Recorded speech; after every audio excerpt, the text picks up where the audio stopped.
Hey everyone, this is Sean Mary along with my buddy here, Marz Denny, who's actually a YouTuber as well.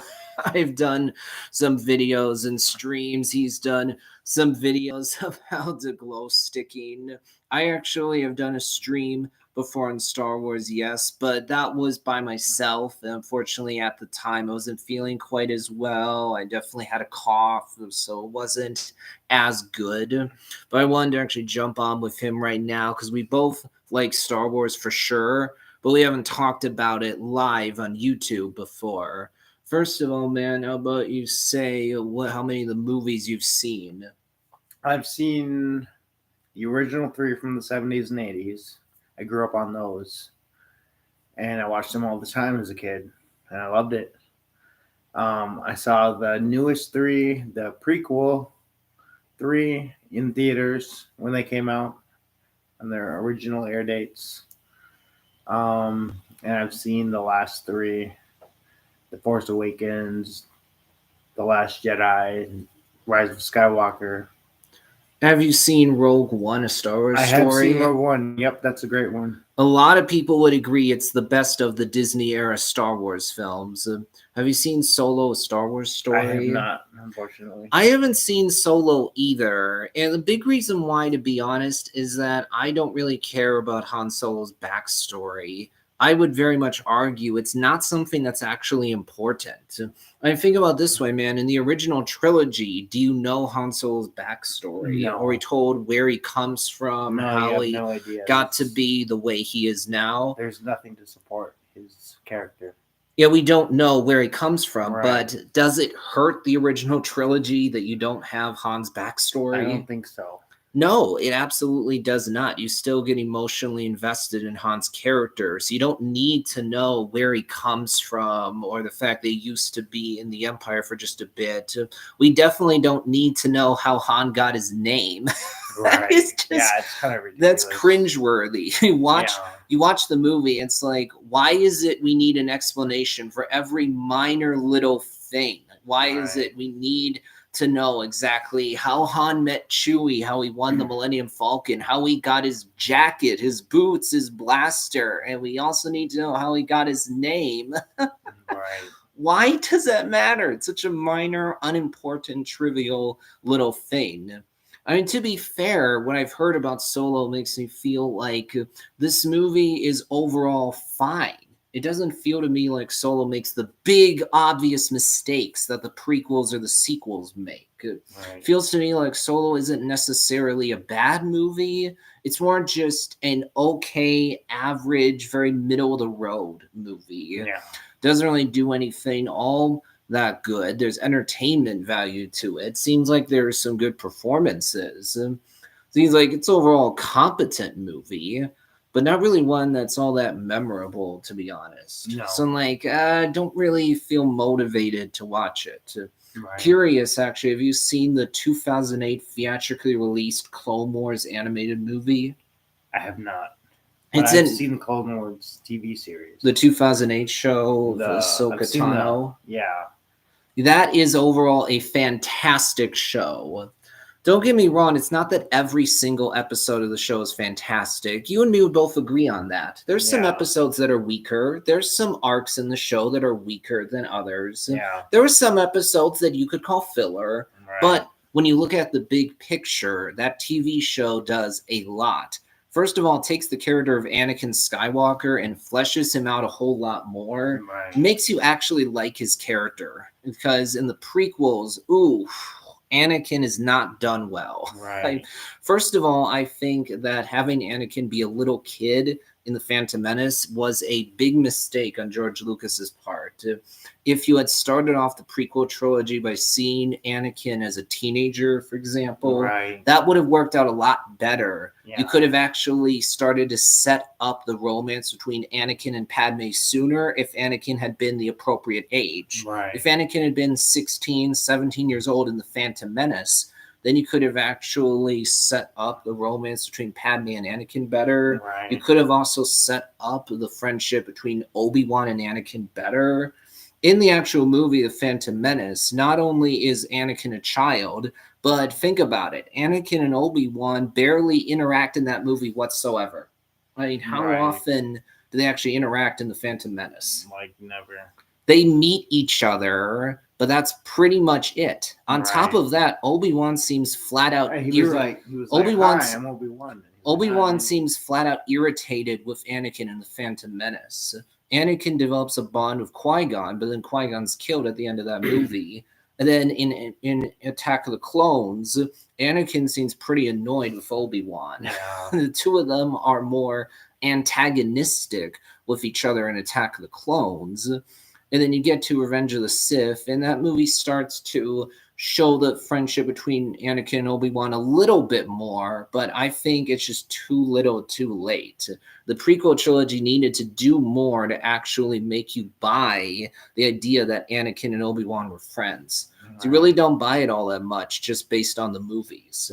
But fortunately, the Clone Wars 2008 show actually shows you Anakin's good qualities, his likable qualities, while also showing you his flaws. So you can see how Anakin is going to become Darth Vader, but you also see that he was a good guy. His relationship with Ahsoka works really well. I think you'd agree. Yeah. Ahsoka is a really interesting character. In fact, Ahsoka started off as a character that got on a lot of people's nerves, actually.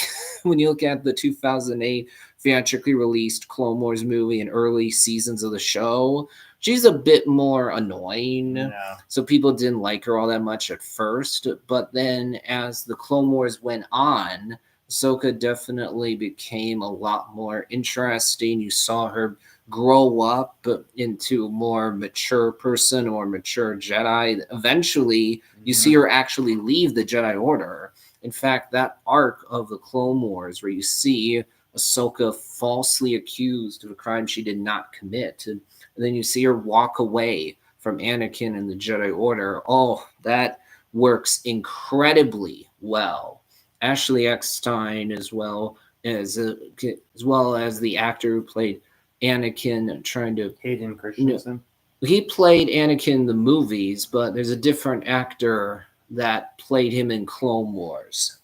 Can't remember off the top of my head who that person is, but both people did a really good job playing those characters in Clone Wars.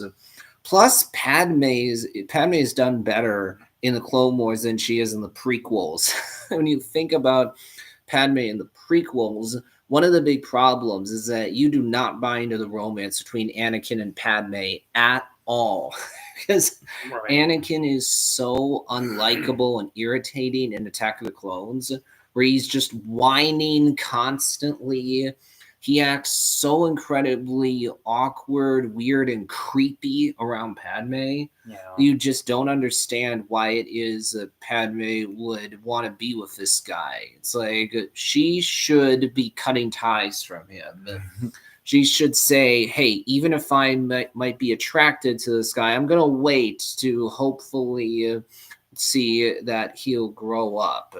I'm going to wait until he develops into a more mature person. Right. But for some reason, Padme is drawn to Anakin in Attack of the Clones, which makes no sense because Anakin literally admits in that movie that he supports a fascist dictatorship. Plus, we literally see Anakin murder Sand people, women and children, Tusken Raider, women and children. Yeah, Tusken Raiders. The Tusken Raiders killed Anakin's mom, Shmi, but then Anakin goes on a rampage. He flat out admits that to Padme. Yeah. At that point, she should have bolted out of there. She should have just said, nope, I'm done with this guy. Instead, for some reason, Padme just says, to be angry is to be human. You go, what's going on here? This doesn't make sense. And then in Revenge of the Sith, Padme is literally reduced to just being Anakin's wife who's concerned about him. She barely does anything in that movie. Right. And then at the end, she dies of a broken heart. Yeah. What? What? That's comical. That doesn't make sense. It is, because the idea that Padme would just give up at that point, even though she had the robot said she lost the will to live. That's stupid. Like, Padme literally gave birth to twins. Like, Padme, you have kids. That should be a reason to keep living. Right. Yes, I know people have theorized that Palpatine had something to do with Padme's death, but the fact is, that's not hinted at in Revenge of the Sith at all. There's no evidence to indicate that. No. Other than the fact that we know Palpatine was evil, he wanted Anakin to be Darth Vader. He obviously would not have wanted Padme to stick around. Right. She would have been an obstacle for sure, but still, in the movie Revenge of the Sith, we're led to believe that Padme just lost the will to live. She died of a broken heart. Right. It doesn't work. No. When you look at the Phantom Menace, sure, Padme gets in the action more, which is nice. At the Yeah. end, she actually is helping to defeat the Trade Federation. Right. But one of the big problems of the Phantom Menace, to be honest, is that so many of the characters in that movie just act like they don't care at all. So many of the characters, from Qui-Gon to Obi-Wan to Padme, just say all their lines in the same dry, monotone, and robotic Yeah. way, with Yeah. no emotion in their Yeah. voices at all. No enthusiasm, no investment, no energy. For example, when Qui-Gon and Obi-Wan are in that vehicle of Jar Jar and they're going through Naboo's waters, they get attacked by those creatures. Yeah.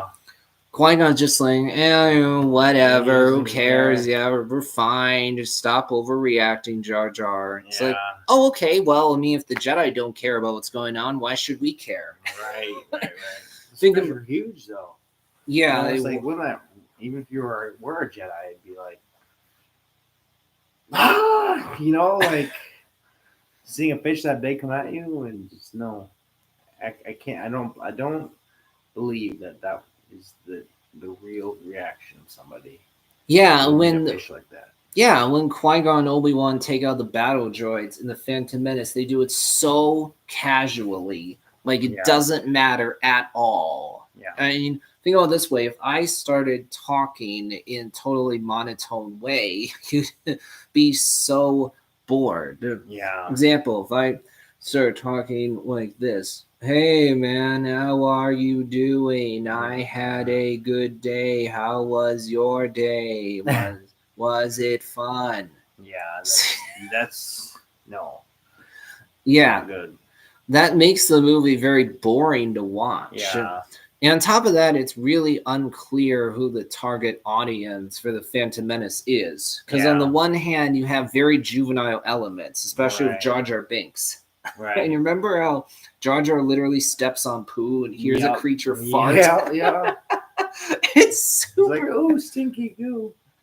it's super juvenile, but yeah. at the same time, there are these long, dull, dry political discussions that no kid is going to find interesting. Right. What kid is going to watch the Coruscant scenes of the Phantom Menace and go, "Oh yeah, I just love hearing these long, complicated Right. political discussions"? Yeah.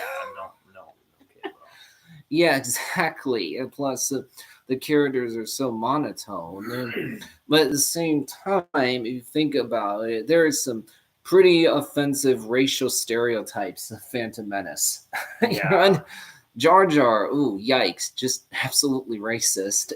And on top of that, you think about the way the Nemoidians are portrayed in that Yeah. movie. You go, this is an Asian stereotype. Yeah. You think about the way Watto is portrayed. Yeah, it's a Middle Eastern stereotype. Mhm. So it's very funny that people latch on so much to Darth Maul in the Yeah. Phantom Menace, but they just do that because Maul looks cool. He does. He definitely. looks He's like a definitely- badass. He's He a has unique character. It's like, what are you? You know, it's like, what? Why he's got horns in his head? It's like, what? You're not human. You know, what are you? It's a different design for Yeah. sure. He has that double-bladed lightsaber. Right. But let's think about it though. How many lines of dialogue does Maul actually have in that movie? He goes, oh, after Obi-Wan cuts him in half. He has That's just about it. he has just a few lines of dialogue before Oh, then. yeah, that's right. We know pretty much nothing about Maul. He doesn't have a character. He's Right. just a cool looking alien. who's Right. a Sith that has a double-bladed lightsaber. Right. Now, Clone Wars 2008 actually takes Maul and gives him a character. He's so much more fascinating in that show. You learn that he survived being cut in half, and then you see him trying to take over Mandalore. You see his dynamic with Savage Opress.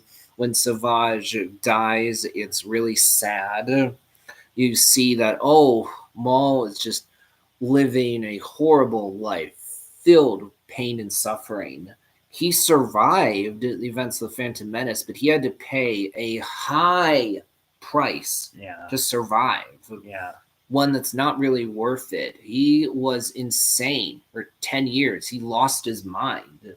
Right away, when you see Maul in Clone Wars, you go, oh, yeah, he has just lost his sanity completely. Yeah. He lived a life filled with such pain for a decade. That's the only way he could survive, by holding on to that anger, that rage, that hatred. Yeah. He just wants to get back at Kenobi. Right. That's pretty much his main goal throughout the Clone Wars and actually Rebels as well. I haven't seen the Rebels. Honestly, I think that Star Wars Rebels is a good but not great show. There are things about it that work really well. The way it brings, like, there's all this Star Wars stuff, right? You know, like, for me, it's like I see the different shows, and I guess I judge them based on, you know, I guess a book by its cover. I see what you mean. That I don't give it a chance. I haven't given enough of it a chance. I definitely recommend giving things a chance for sure. I mean, when it comes to Rebels, the way it brings back characters from Clone Wars, Rex, Ahsoka, Maul, works very well. Some of the characters definitely get pretty interesting as the show goes on. Sabine Wren's a good example. Honestly, characters like Hera and Kanan are done pretty well. Ezra is one of these characters that started off being annoying, but we definitely saw him grow a lot throughout the show.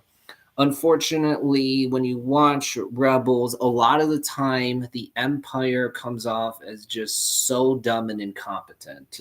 Sure, it's an animated show that premiered on Disney XD that's aimed at a younger audience. You can kind of understand why.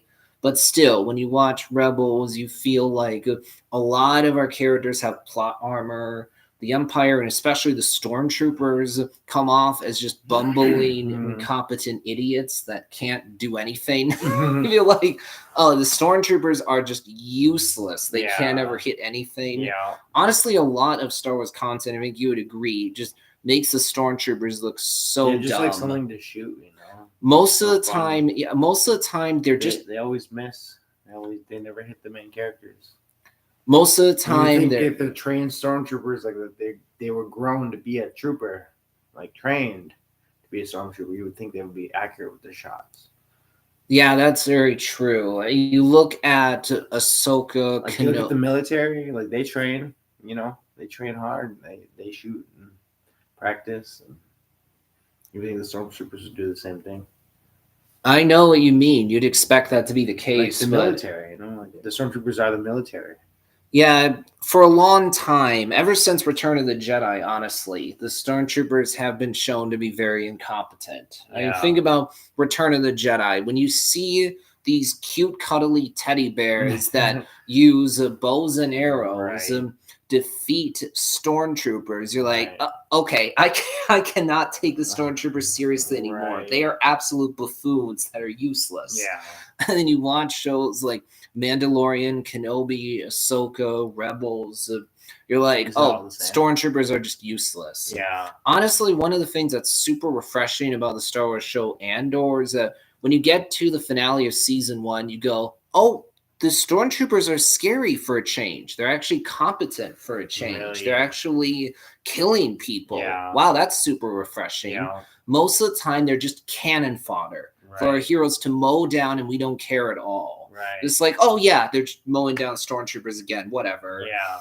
Also, when you watch Andor season 1, when you see a TIE fighter, just fellow YouTuber is actually going to be back here in a minute. He's just looking at something right now.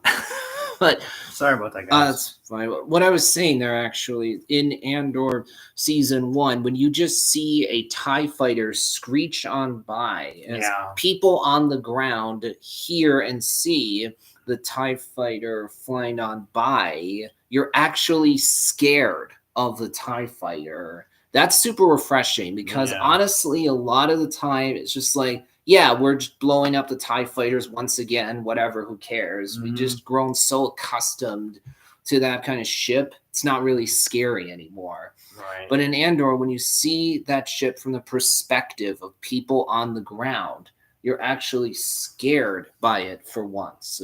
And honestly, I think you'd agree that one of the things that makes Rogue One different is that it shows the side of the rebellion that's not as squeaky clean as what we Right. see in the original Right. trilogy.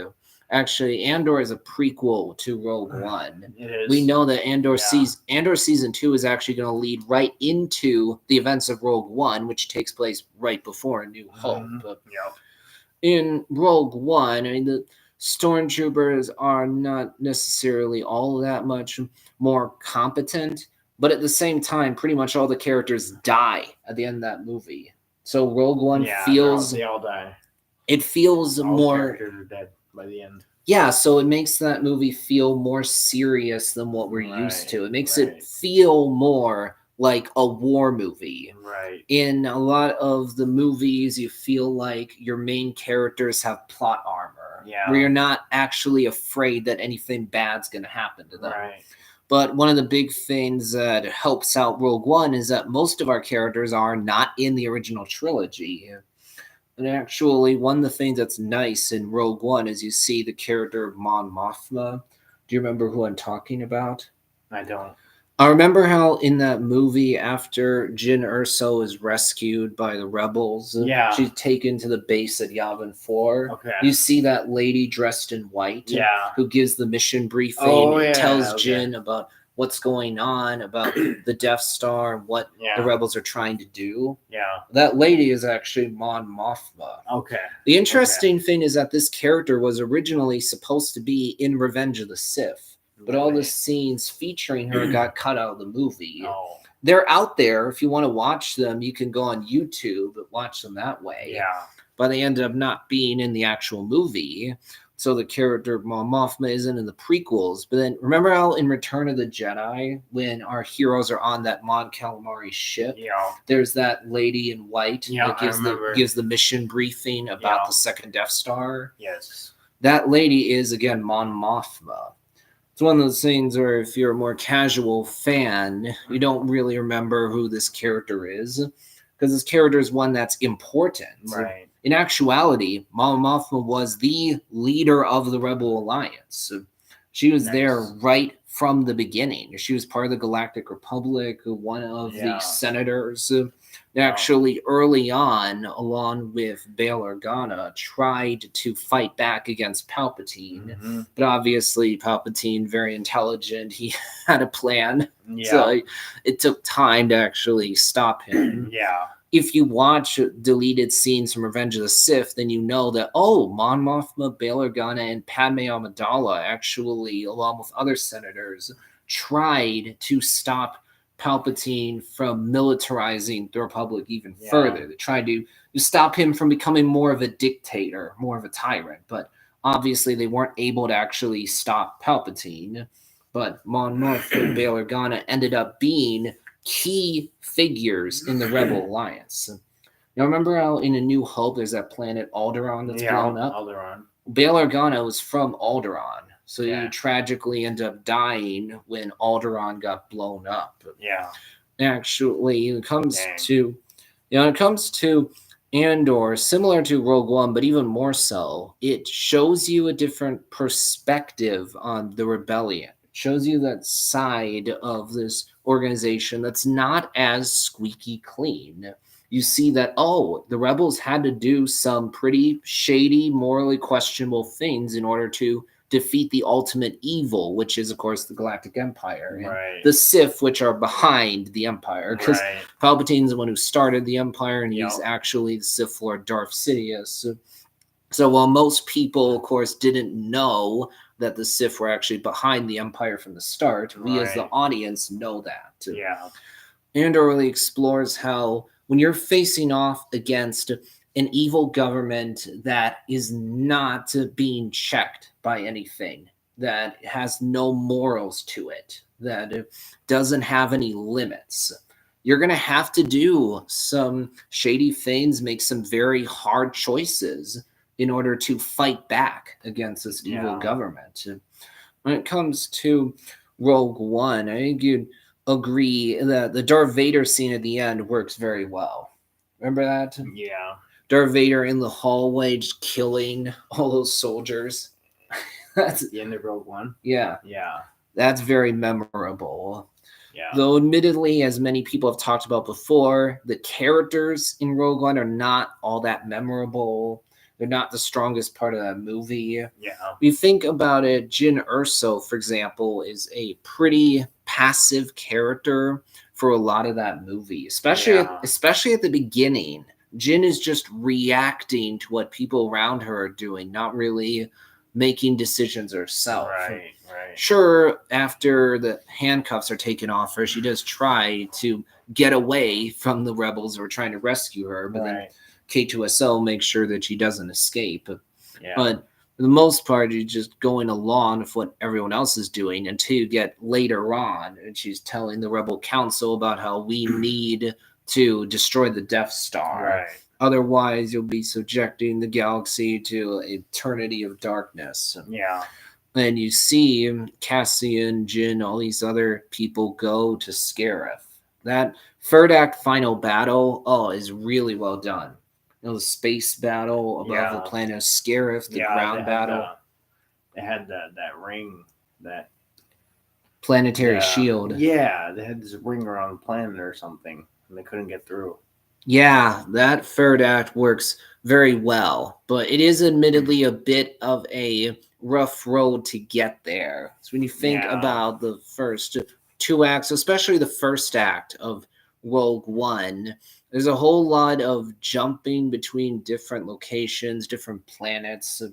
You jump from planet to planet, location to location very quickly. You know, in the first 30 to 45 minutes, you go to 9 different planets. So it does, something like that. So it doesn't play out particularly smooth. It's clunky. When you think about a character like Bodhi Rook is important, sure, but he's not very memorable. Yeah. Remember, he's the guy who actually gives the message from Galen Erso to Saw Gerrera. Jyn ends up hearing the message. That's what really motivates her to want to see the Death Star destroyed. Yeah. Plus, of course, the fact that right before Galen dies, he tells Jyn the Death Star has to be destroyed. Right. That motivates her to be sure. Yeah. Remember a character, Saw Gerrera, played by Forrest Whitaker? Yeah, he's a good actor. Yeah, the thing that stands out about Saw is he's that extremist within the rebellion. Right. It's just about hurting the Empire using any methods necessary without concern at all. No care about collateral damage or civilians caught in the crossfire. It's just all about hurting the Empire no matter what. You know, my friend actually is going to the bathroom right now. I think that when it comes to Rogue One and Andor, they both are interesting because they're definitely more serious. I really appreciate how Andor doesn't actually have any Jedi or Sith in it. You don't even have the Force in season 1. That works very well because you get to see how regular average people are dealing with the Empire, how they're reacting to it. And honestly, there's only so many Force users out there, so it makes sense they're not going to show up all the time. I don't think that every single Star Wars story needs to have Force users. That is just stupid, honestly. Hey man, I was actually just talking about how when you think about the show Andor in season 1, there's no Jedi, no Sith, no Force users actually at all. The Yep. Force really isn't in that season. No. Which actually makes sense because there's only so many people in the galaxy who can use the Force. Right. I think about it this way: during the time of the prequels, when there were more Jedi around, how many were actually in the galaxy?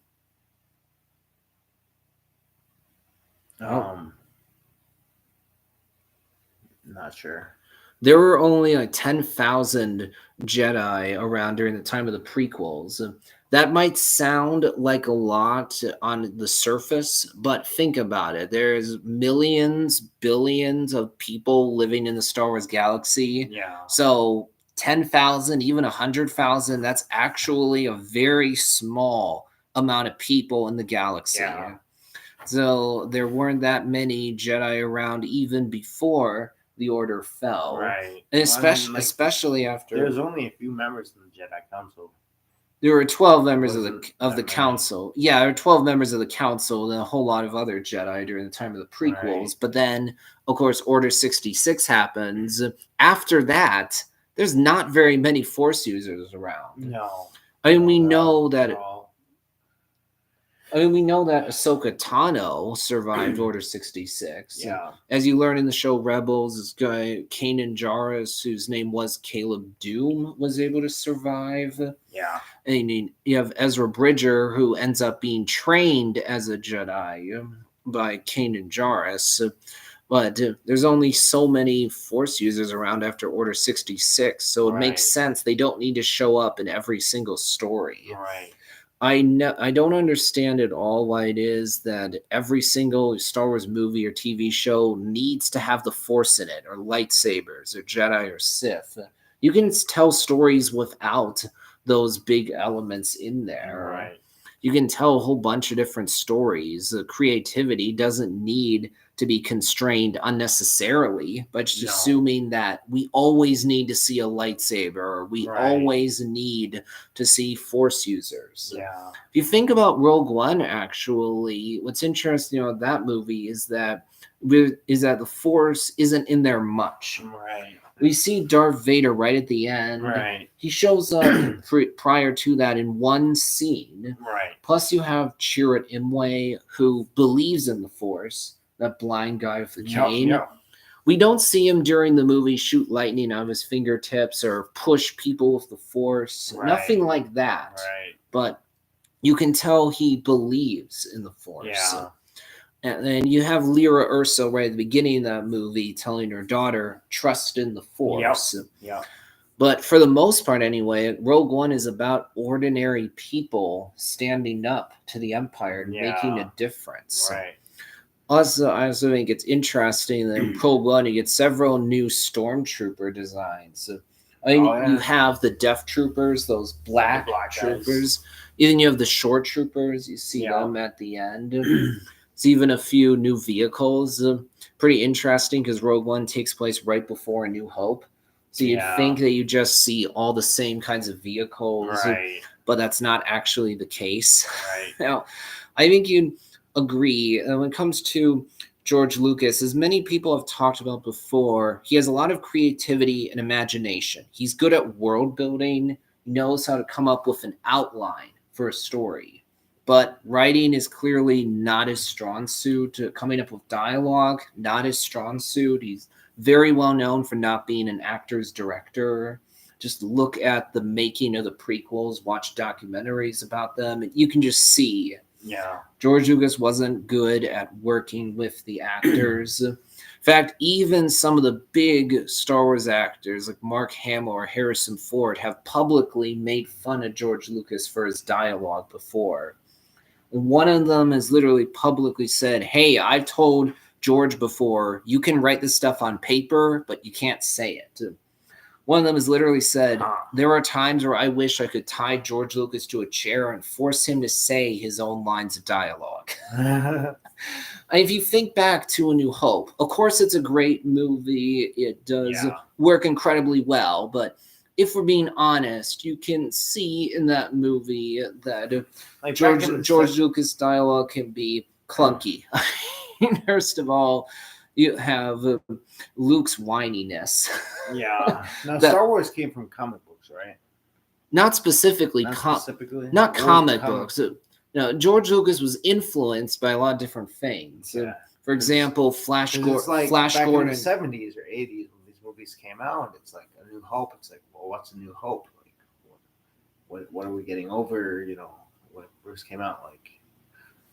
Yeah, people didn't really know what Star Wars was going to be before it came out. Yeah. Right? Just look at the making of the movies, watch documentaries. It's well documented. People that worked at studios at the time were like, George, what are you doing? This is weird. Yeah. People didn't think it was going to be a big hit. And then the movie came out, and of course, it ended up being a big hit. Yeah.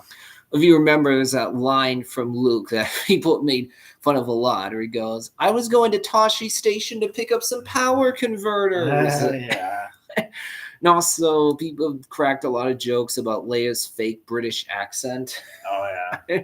I will say one of the things that makes Leia stand out right away is that you see she's not afraid of Darth Vader at all.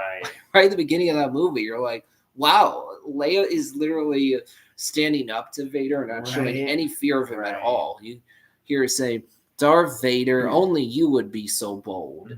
The Imperial Senate will not sit still for this. When they hear you've attacked a diplomatic freighter, I don't know what you're talking about. I'm a member of the Imperial Senate on a diplomatic mission to Alderaan. Then later on in that movie, Leia literally says to Tarkin right in front of Vader, Governor Tarkin, I should have expected you were holding Vader's leash. I recognized your foul stench when I was brought on board. And then later on, when Luke and Han come to rescue Leia, you see, Leia's taking charge. She's not that damsel in distress that's constantly screaming that needs to be saved. Yeah. No, I mean, Luke, of course, rescues her from the cell, but then Leia is taking charge. Absolutely talking back to Han. She definitely has bite to her, you know. He's like, into the garbage chute, flyboy. Yeah. But someone get this walking carpet out of my way. Also, Mark Hamill, Harrison Ford, and Carrie Fisher do a really good job. I think you'd agree with that. Yeah, I do agree with that. And you think about the character of Han Solo, his growth works very well. Because at first, when you meet him in A New Hope, he's more of a selfish guy. He doesn't really care about the rebellion. He just accepts this job in order to make some money. You know, when he is at the cantina and talking to Obi-Wan, he's like, okay, yeah, I'll take you to Alderaan because I want to get paid so I can get rid of this debt I owe to Jabba the Hutt. Then the end of that movie, you have that moment where Luke is like, hey, Han, you're going to just leave now and take your money and not help out? Yeah. So Han at first is like, yeah, I'm out of here. I'm just in it for the money. Literally says to Leia, I ain't in this for your revolution. I expect to be well paid. I'm in it for the money. Yeah. But then you get to the end of A New Hope. When Han comes back, it's very satisfying. He just comes in out of nowhere and makes sure that Luke actually has the opportunity to take the shot. Yeah. Thus, the Death Star is destroyed. That works incredibly well. And then the throne room scene at the end is iconic. I mean, you think about the score, I think you'd agree. John Williams is a master. I just think about the music that's being played at the end of that movie during the throne room scene. It's iconic, huh? I mean, think about the music for the opening crawl. That works so well. Right? I think about the Force theme. That's iconic. The Cantina Band music. Right. Also, think about Leia's theme. That soft music you hear in A New Hope. It's so memorable. Yeah. The Empire Strikes Back introduces several pieces of score that are so iconic. I mean, you have the Imperial March, Yoda's theme, the asteroid chase music. Yeah. Works so well. You get to Return the Jedi. There's literally a piece of score that's called Return of the Jedi. Works very well. Plus, you get to the end of that movie, and again, the music is utterly iconic. Oh, definitely. And as much as I don't like the prequels, one thing everyone does agree on is that John Williams composed some fantastic music. Yeah. Now, one thing you'd agree is interesting is that it's very well known at this point that George Lucas didn't have everything planned out at first. I mean, for example, George did not originally intend for Anakin and Vader to be the same person. And you can look this up in early drafts of a Is new that true? For real? in early drafts of A New Hope, George and Anakin and Vader be two different people. He originally intended for Anakin to be killed by Vader. Really? In fact, originally Luke's surname was going to be Starkiller. Starkiller. Yeah. Really? Afterwards, Wow, I didn't know afterwards, there ended up being a character in Star Wars literally called Starkiller. Oh, Showed up in the wow. video game The Force Unleashed. Really? That's wow. a pretty cool callback. Nice. Then you get to an Empire Strikes Back, you have one of the most iconic plot twists in cinematic history. Yeah. Everybody knows that. No, I am your father. That Yep. works so well. Yeah. Here's the thing that's interesting to note. George Lucas worked very hard to keep that Empire Strikes Back plot twist a secret. It's Really? well documented that before filming that scene at the end of the movie where the Yeah. twist is revealed, Yeah. George only told director Irvin Kershner and Mark Hamill himself Really? about the reveal. No one else, Oh, wow. none of the other cast and crew that worked on the movie knew about the twist. Oh, man.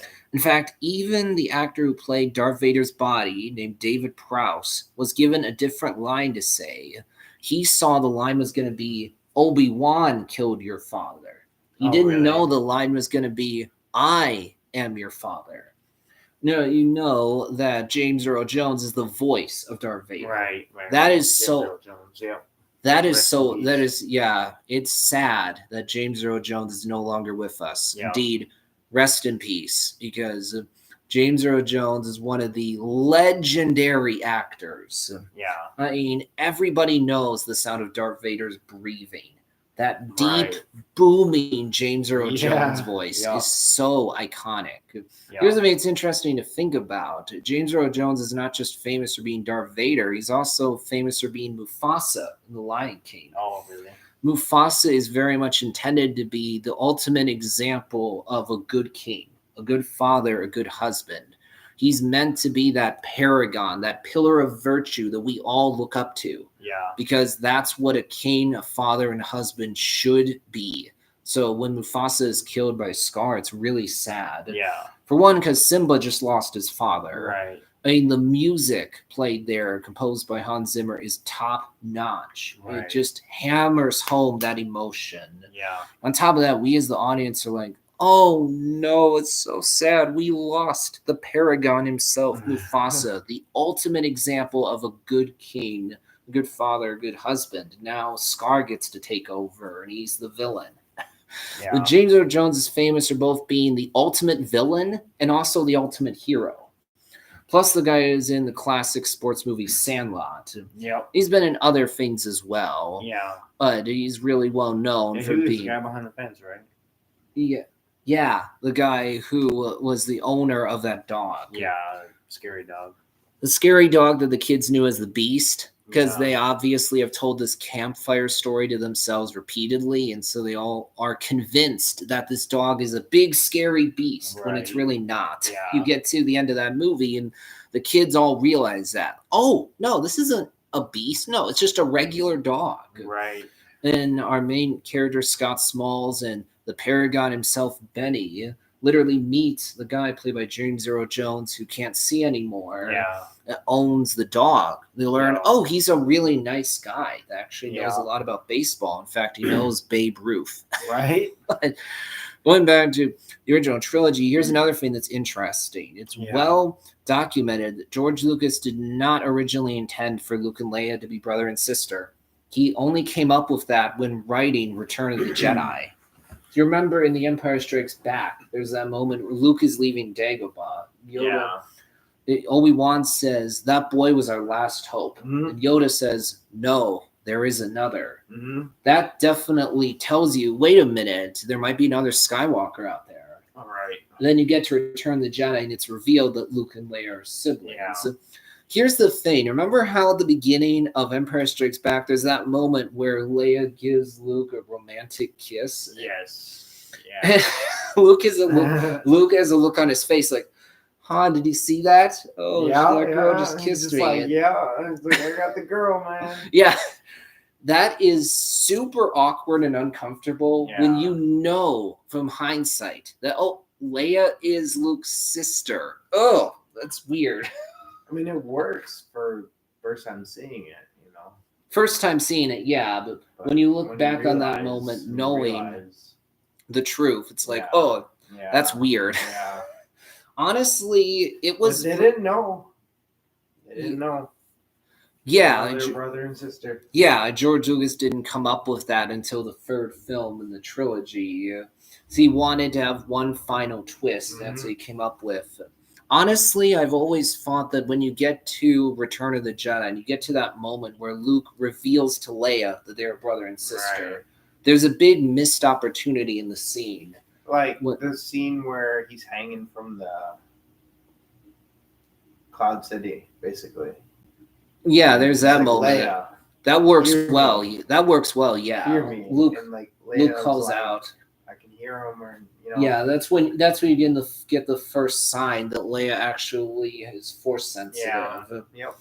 That moment works well. But what I'm talking about here is when you get to Return of the Jedi, Luke tells Leia, "We are brother and sister. Darth Vader is my father." Right. Here's the thing: what that also means is that Leia is Darth Vader's daughter. Very obviously, that's what Luke is telling Leia. He just doesn't use those exact words. Right. But just imagine how much more emotionally powerful the scene would have been in that movie if Leia had actually had that realization, that moment of stepping back and going, Darth Vader is my father. Right. The Sith who literally had me tortured in one of the previous movies. Right. The guy who was right there when Alderaan was blown up. I know. Like that she was talking to her father, Darth Vader, and it was like he didn't even know. Darth Vader had no idea. That was his child. He didn't know, yeah. You see how there's so much room for drama there. Yeah. It could have been so emotionally powerful in that movie if Leia had had that moment of realization. Right. Oh, Darth Vader is my father. Right. Second most evil man in the galaxy is my dad. Yeah. But it's not actually directly addressed, unfortunately. No. Here's the thing. I think we would both agree that when you look back on the original trilogy, taking into consideration all the context we have now, all the things that we know from the prequels and other things, it's clear that George Lucas always played it loose when it comes to the continuity. Or put another way, he wasn't all that concerned about continuity. Right. Wasn't really all that concerned about having everything line up. I mean, for example, when you think back to A New Hope, knowing what we know now, it's like, wait a minute, Darth Vader doesn't realize that he's standing next to his daughter? Right. Why? Like, he couldn't they use the Force or something? Yeah, and I mean, sure, you could argue that maybe Leia's Force sensitive. In Revenge of the Sith, at the beginning, after the first big fight, Padme is like, I'm pregnant. He's like, she died at the end of Mustafar. And it's like, wouldn't he think his children are out there? Yeah, I don't know. I mean, that's true, but do keep in mind that at the end of Revenge of the Sith, when Vader's talking to the Emperor after he's been put in the suit, after Anakin has been put in the suit and he's now Darth Vader, Palpatine tells him, you killed Padme. Right. So you could actually understand why Vader would have thought that my kids are dead. But it just feels odd when you rewatch A New Hope knowing that Leia is Darth Vader's kid. Right. He doesn't seem to recognize her at all. Right. And also, after you've seen the prequels and you know that Anakin built C-3PO, and then he gave 3PO to Padme as a wedding gift when they got married. And also, Anakin knew R2-D2 well. You literally see in The Phantom Menace that R2 was on Queen Amidala's ship. So he knew Padme in that way. Yeah. And then Anakin was with R2 for years when the Clone Wars happened. Right. So it feels odd when you rewatch the original trilogy and Vader doesn't seem to recognize 3PO or R2 at all. Right. I mean, sure, is there a good explanation? for this. Maybe, because if you think about it, you go, well, actually, it would make sense that Vader would try to not think about his time as Anakin. That Right. he would try to suppress all that, all Right. those memories, because it's too painful for him. So, okay, maybe it makes sense that Vader doesn't recognize R2 and 3PO. Yeah. Another example, actually, is remember how in Empire Strikes Back, Obi-Wan seems to forget about Leia. Says, that boy is our last hope. Mm-hmm. That feels odd after you've seen Revenge of the Sith. Yeah. Because you see that Obi-Wan was there when Padme gave birth to Luke and Leia. Right. And also, when you see the Kenobi series, you go, Obi-Wan literally went on an adventure with Leia when she was 10 years old. So I haven't seen that. Well, that's what you see in the show. Obi-Wan went on an adventure with Leia when she was 10 years old. Really? Not that long before the original trilogy. Okay. So why would Obi-Wan forget about Leia in Empire Strikes Back? Right. Also, remember how in A New Hope, when you hear the message that Leia put into R2, she's talking in a more formal manner. Yeah. Remember, words are, General Kenobi, years ago you served my father in the Clone Wars. Now he begs you to help him in his struggle against the Empire. After you've seen the Kenobi show and you know that Obi-Wan literally helped to rescue Leia, you go, well, why is Leia acting so formal in A New Hope? Like she did not know Obi-Wan at all? And remember how when Luke and Han end up in the Death Star, Luke rescues Leia from the cell she was in. Yeah. He says, I'm Luke Skywalker. I'm here to rescue you. I got your message. I'm here with Ben Kenobi. Leia goes, Ben Kenobi? She sounds excited. Yeah. But then Leia doesn't seem to show any concern for Obi-Wan at all. No. And also, it does feel odd that Leia is the one who comforts Luke. You go, really? Luke lost someone he knew for only a few days? Right. Yeah, Obi-Wan was there when Luke was born. Right. He helped to rescue Luke in the Kenobi show, but in that show, Luke, meets Obi-Wan once, but he didn't really know Obi-Wan well. And then Obi-Wan helped to train Luke for just a bit in A New Hope. But A New Hope represents just like a few days. Yeah. So Luke didn't spend very much time with Obi-Wan at all, just a little bit. So you go, why is Leia comforting Luke when she was tortured by Darth Vader and watched her home planet get blown up? Pretty much everyone she loved, pretty much her whole family just died right in front of her. And yet she's comforting Luke. Sure, Luke lost Owen and Beru, who actually did raise him, yes. But Leia suffered a lot more. I mean, can you imagine what it'd be like? That would be hard. Just watch your whole home planet get blown up. I couldn't imagine. Yeah, exactly. Like the world you knew, literally the world you knew was gone. Yeah, and also when you think about it, like you this planet, like think about this planet, like it was gone.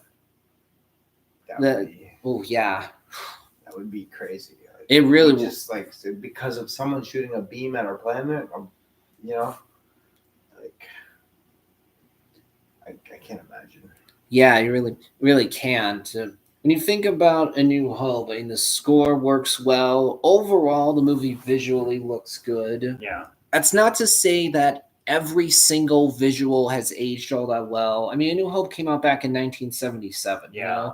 So, as you'd expect, some of the visuals might look a bit dated now, but overall, the movie definitely works well visually. Yeah. The story is absolutely compelling. The characters are ones you like spending time with. Obi-Wan works well as that wise old mentor. Yeah. You get invested in Luke's journey. That scene where Luke looks at the twin sunset works so well. That's an example of how to do nonverbal storytelling, because Luke doesn't say anything. No. But just through the visuals, through that iconic John Williams score, you know everything you need to know. Luke is yearning for adventure. Would that be weird to have two sons? Yeah, it would be, like, for how sure. Do you operate, One of the things that really helps out A New Hope is that the world building is so well done. I'd think about it. Right away in that movie, you're hearing about this Imperial Senate. Right. If you think back to 1977, we didn't know all the things we know now. Right. So you hear Leia, Darth Vader, Leia, along with this other Imperial mention the Imperial Senate. And you go, oh, what are they talking about? That's fascinating. Yeah. Not only do you have Leia saying that the Imperial Senate will not sit still for this, you have that other Imperial that tells Darth Vader holding her is dangerous. Word of this gets out, it could generate sympathy for the rebellion in the Senate. Yeah. And also, you hear about this Emperor. That's very fascinating. And then you hear from Obi-Wan about the Force. You hear that the Jedi Knights were the guardians of peace and justice in the Old Republic before the Dark Times, before the Empire. And also, your Leia saying, General Kenobi, years ago you served my father in the Clone Wars. Yeah. Luke is like, you fought in the Clone Wars? Like as if he knew something. That is interesting right away. The way he answered. We do. It's interesting because you don't know all the details, right? Just based on the original trilogy. It's like what's a Clone War, you know? Yeah, that causes you to be intrigued right away. Yeah. Nowadays, we know what the Clone Wars is. Well, nowadays, we have the prequels, we have the Clone Wars show, Right. but back when the original trilogy came out, we didn't have all this context, Right. so you didn't know exactly what the Clone Wars was. Yeah. Or what the Imperial Senate was. Right. It just makes it intrigued immediately. Simple lines like Vader saying, "They won't stop us this time." That alone just tells you that, oh, there's a history here. Things have happened in this world. You don't need to have everything spelled out. You don't need to know all the details. But just these little lines tell you so much. They just do such a good job of causing you to want to learn more about this world. And also, on top of that, when you see Tatooine, it's interesting, because it's this desert planet. Yeah. It's different. Of course, here on Earth, we have deserts, but the idea that the whole planet is like a desert is interesting. Plus, when you see the lightsaber, that is just fascinating. Yeah.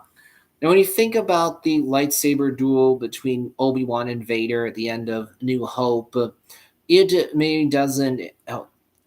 is definitely a dated lightsaber duel. It was the first one. If you look it up, it's well documented that there were issues that the filmmakers ran into here. There were issues that George Lucas and others were running into. Nothing like this had ever been done before. Yeah.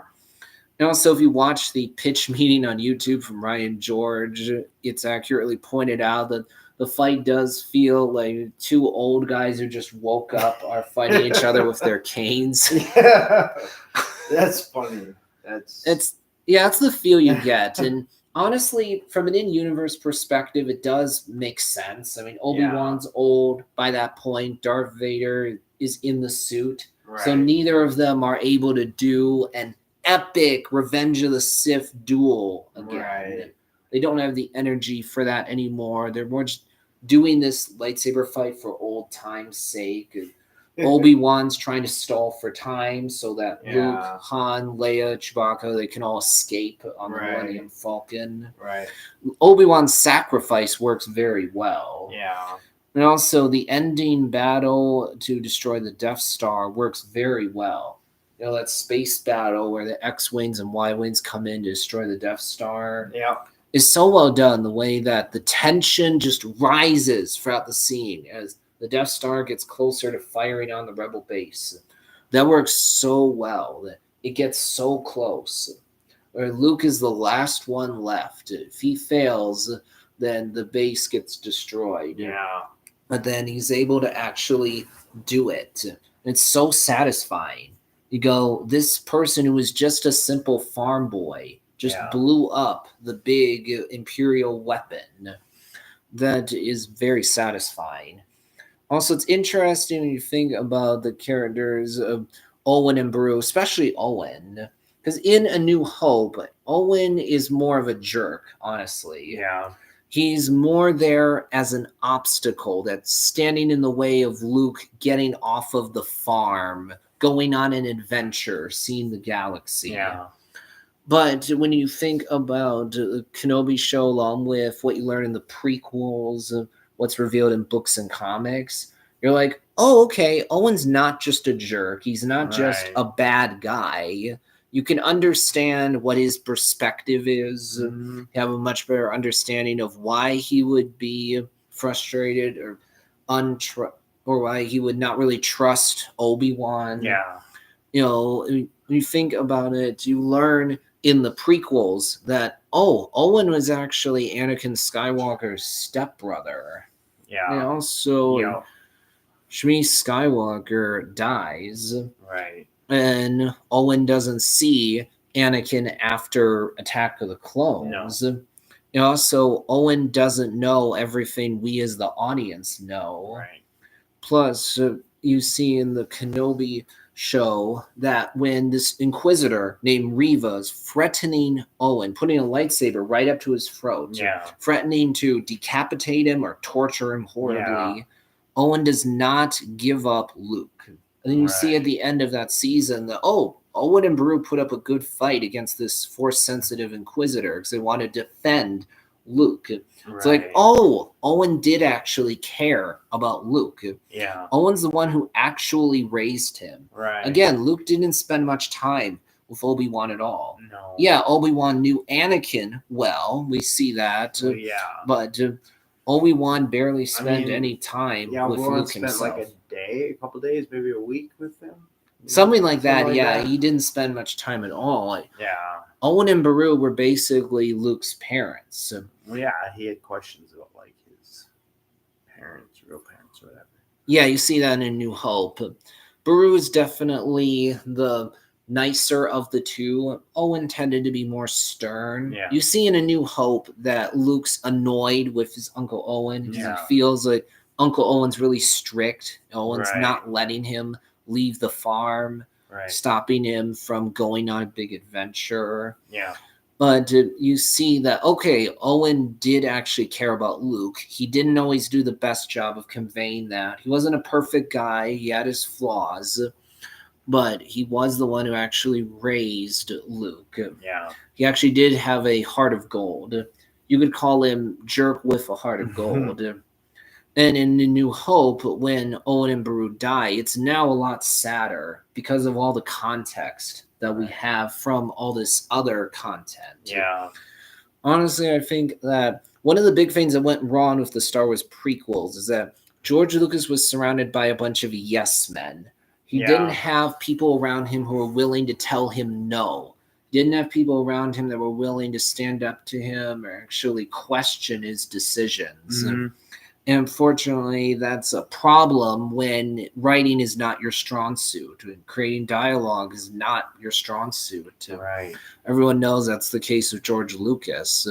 There are other directors that are like this as well, where they need people around them who are willing to tell them no, who are willing to rein them in.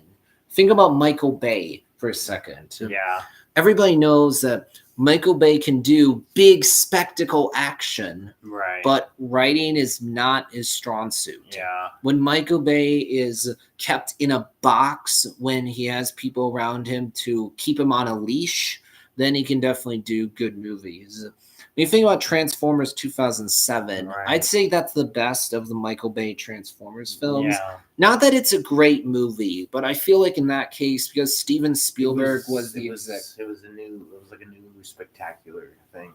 It was the first live action Transformers movie. Right. There had been animated Transformers stuff Right. beforehand, yeah, but first live action one. I feel like because Steven Spielberg was the executive producer, he actually was able to and was willing to rein in Michael Bay, Really. stop him from going too crazy. Yeah. But then you get to the later movies, and Michael Bay's excesses really start to show themselves. It becomes much more obnoxious. Unfortunately, Michael Bay got stuck in Transformers world way too long. Yeah. You get to Age of Extinction, The Last Night, and it's like, ooh, this is really bad. Right. When you think about Zack Snyder, he's definitely a more polarizing director. He's like spicy, What's polarizing? divisive. Some people like, some people really don't like. Okay. You think about spicy food, right? Yeah. Some people really like it, other people Yeah. don't. I don't like spicy food. Some people don't want to have any spicy food at all. Others really like it. That's Right. how it is for Zack Snyder. For the most part, people either love Snyder or hate Snyder. Not really a lot of middle ground. Yeah. The thing is, even a lot of Zack Snyder's own fans will tell you they prefer when he adapts other people's scripts, when he puts his visual style to other people's movies, basically. Writing is not his strong suit. Yeah. Pretty much most of Snyder's own fans will tell you, yeah, Snyder's not a great writer. He knows how to have really pretty visuals, but the movies in his filmography where he has writing credit are not the most beloved of his movies. That's how it is with George Lucas as well. He very much has his strengths, but he has his weaknesses. When you think about the prequels, I mean, there are things about them at work. John Williams' score, Ewan McGregor in Attack of the Clones and Revenge of the Sith is really good. Ian McDermott's really good as the Emperor. Yeah. There's big picture ideas that are interesting. The idea of a democracy turning into an authoritarian fascist regime. Yeah. That's interesting. George Lucas definitely was inspired by things. That's nice. He wasn't just inspired by old Star Wars. Right. That's the kind of thing you get with Disney Star Wars, unfortunately, is that Disney is inspired by old Star Wars rather than them bringing in outside inspiration. Right. As much as the prequels are very flawed, at least George Lucas brought in outside inspiration. I appreciate that. Right. But at the same time, one of the big problems with the prequels is that there's too much CGI and green screen. Yeah. You know, there's so much CGI. It hasn't really aged very well. So it makes the movies feel more cartoonish, makes them feel more like video games Right. rather than believable movies. Right. There's scenes in the prequels that just feel like they're video game cutscenes, and thus they don't actually feel believable at all. And one of the big problems, actually, with Revenge of the Sith is that Anakin is written to be so incredibly stupid. It's just ridiculous. He's such a moron in that movie. I mean, right away, you have Palpatine telling Anakin to cut off Dooku's head. Right. And then... Like, do it. Yeah. And then Anakin, for some reason, doesn't think, wait a minute, Palpatine, you told me to cut off Dooku's head. Yeah. And then remember how Palpatine's literally telling Anakin, leave Obi-Wan behind. We got to go now. Just abandon him. Wouldn't you suspect something at that point? You know? You'd think that Anakin would be like, oh, wait a minute, Palpatine. Why is it that there's such a rush to leave the ship now? Right. Why is there a hurry suddenly to leave the ship? I mean, Obi-Wan literally is someone I've known for decades. Why would I suddenly leave him behind now? You're acting pretty suspicious. In fact, man, throughout that movie, Palpatine just keeps acting so suspicious. And yet, Anakin just doesn't at all seem to realize that for some reason. Doesn't make any sense.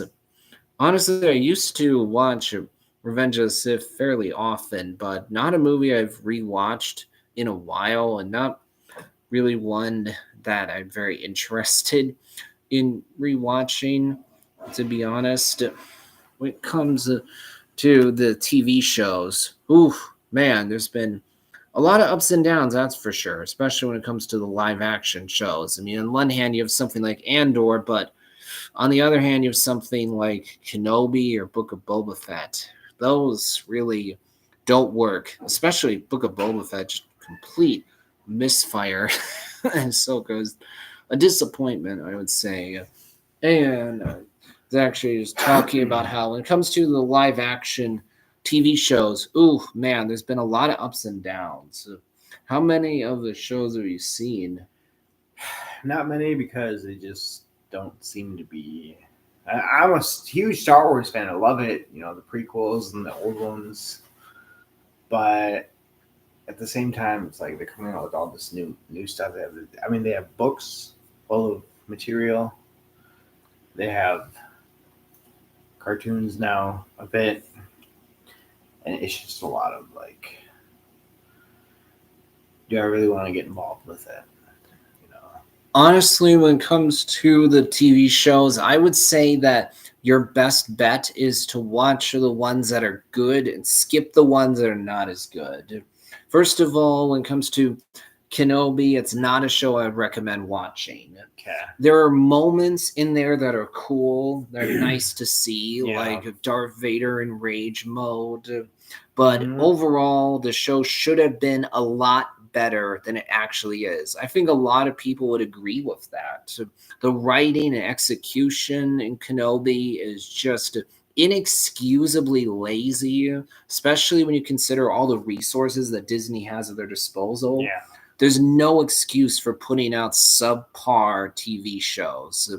I mean, you literally have a moment in Kenobi where this lady open open hand slaps a stormtrooper in order to escape. right. I'm not pulling an April Fool's prank on you. That actually happens in a live action TV show with a budget put out by Disney. That is shockingly stupid. There's literally a moment in that show where Kenobi, for some reason, thinks I can sneak this little girl out of a hangar with Imperials everywhere by hiding her in a trench coat. What? Weird, That's shockingly stupid. Especially again because it's coming from Disney. How is it they couldn't come up with anything better than that? There's a chase scene in episode 1 of Kenobi that is shockingly bad. One of the worst chase scenes you've seen in years. You go, how could they not come up with anything better than this? You have a little girl who, for some reason, is able to outrun all these grown adults. That's stupid. There's literally a moment in that chase scene where Leia ducks underneath a branch, and this adult bumps into a tree branch and is like, how could I possibly get around this tree right here? I'm just stuck. That's stupid. There's literally a moment where Obi-Wan, for some reason, thinks he has to cut power to this little electric fence because how could we possibly get around this fence? I mean, sure, there's emptiness this way and emptiness that way, but we can't possibly get around this little barrier. I got to cut the power to it for some reason. Right. That's stupid. And then you got Book of Boba Fett. Not a show I'd recommend at all. That one is a complete misfire. There's not much good I can say about that series. First of all, it's super weird when you watch this show and you go, there's only 7 episodes, and 2 of them are Mando episodes. Really? Episodes of Mandalorian season 3. They're just shoved into the Book of Boba Fett for some reason. And the fact is that everyone celebrated when those episodes were dropped, which shows that, no one found Boba Fett to be an engaging lead character. Right. No one cared about the actual plot of the season. That is because the plot of the actual season is not compelling or engaging at all. The show overall is very dull. You get to those Mando episodes, and it's like, okay, this is fun because I like spending time with the Mandalorian so much more than I like spending time with Boba Fett, who's just a shockingly dull and boring lead character. You get cameos in one of the episodes of Book of Boba Fett that are fun, but it just calls attention to how bad the writing is. Yeah. This is all just superficial. You get to episode 6, and it feels like the people who are making the show are just doing key jangling, just going, hey, audience, look, it's Luke Skywalker, it's Ahsoka, it's R2, isn't it awesome? Because we don't care about the actual plot of the season or the lead character. The writing is not at all up to par. And when it comes to The Mandalorian, I would recommend season 1 and 2 of that show. Those seasons are really good. especially season 1. That is great. It actually introduces new characters, does something different. You have Imperials in there a bit, but it also is not the same as other pieces of content. You have Din Djarin in The Mandalorian is an interesting main character. You barely see his face, Yeah. and yet you still like spending time with him. You get Yeah. introduced to other new characters as well, like Cara Dune or Grief Karga. Yeah, it's his name. Grief Karga, Cara Dune, also Grogu or Baby Yoda, who is so cute and adorable. Ended up selling so much merchandise. Yeah, I've seen it. I've seen that merchandise. Oh, I have no doubt you have. So many people have. Oh, Mandalorian seasons 1 and 2 are really entertaining. Season 2 brought in more characters from Star Wars lore. I think in a way it does kind of take away what worked really well about Mandalorian season 1, which is we're introduced to new characters. For me, the draw to Star Wars is probably the lightsaber fights. Yeah, when it comes to Mandalorian, you have something with lightsabers that happens at the end of season 2. That's really cool. It's awesome to get to see. Yeah. Everyone was so happy when a certain character shows back when I was growing with a up, lightsaber. We used to play with like sticks and like practice movements and choreograph ourselves. That is interesting for sure. Fighting goes like fencing or whatever. The lightsaber is definitely one of those things that's iconic that's just become a part of the popular culture. That's for sure. When you get to Mandalorian season 3, that's very, very disappointing. It feels like, this is a big step down from season 1 and 2. The writing is not anywhere near as strong as it was previously in the last 2 seasons. Right. Suddenly, the show is not anywhere near as engaging. It's taking too long to get to the destination that we're heading to. It is just too slow. It takes too long for the payoff to actually happen. So it's like, I'd watch Mandalorian seasons 1 and 2 if you haven't seen them before, but I would not watch season 3. Okay. I've mentioned Andor several times at this point. Yeah. Andor season 1 is the season of Star Wars television that I would most highly recommend. That one is fantastic. Yeah. Just a top tier season. Yeah. First of all, the production value is so good. Did that come out the same year as Rogue One? I did. The next year. Didn't come out in the same year as Rogue One. Okay. Came out after that movie. But when it comes to the VFX, cinematography, production design, set design, sound design, score, just all top notch. The writing is absolutely top notch. The acting is just great across the board, where even the minor characters who only have a little bit of screen time stand out. The score is not the same as the big epic John Williams pieces. It's not like iconic in the same way that those John Williams pieces are so iconic, they stick in your head. But the score works so well for the show, works so well in Andor. It's not necessarily. It's probably not a kind of music you're going to be as drawn to listening to in your car, but it's so well done. And I mean, there's depth, nuance, subtlety, substance, as well as attention to detail in Andor season 1, which is super refreshing. Even though I really enjoy Mandalorian seasons 1 and 2, they're not as well written as Andor is. Okay. Don't have the same kind of depth, nuance, substance, or attention to detail Andor has. Which isn't to say that Mandalorian seasons 1 and 2 are badly written. I don't think that's the case. Just not quite at the same level. Each season of Mandalorian, each of the first 2 seasons of The Mandalorian has at least one filler episode you feel like could have been cut out. With Andor, there aren't any filler episodes. Okay. When it comes to season 2, we're going to be getting 12 episodes. There's going to be four free episode arcs. Oh, yeah. First arc is going to take place 4 years before Rogue One. Second arc, 3 years before Rogue One. Third arc, 2 years before Rogue One. The final arc would be 1 year before Rogue One. And season 2 is actually going to end literally right before the movie Rogue One. The showrunner Tony Gilroy has absolutely confirmed that. I am super excited for Andor season 2. Nice. More so than any other piece of Star Wars content. Because I would say that I don't trust Lucasfilm in general. They've done a bad job with Star Wars. I do not trust Kathleen Kennedy. She's done a terrible job at being the president of Lucasfilm. Really? The fact that she hasn't been fired is just astonishing to me. I'll never understand why Disney and Lucasfilm have kept her around this long. But I do, however, trust Tony Gilroy, Diego Luna, and other people involved in Andor because they have earned our trust.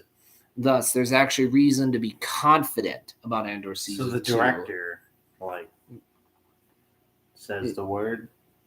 Yeah, and if you're talking about a TV show, the showrunner's like the director.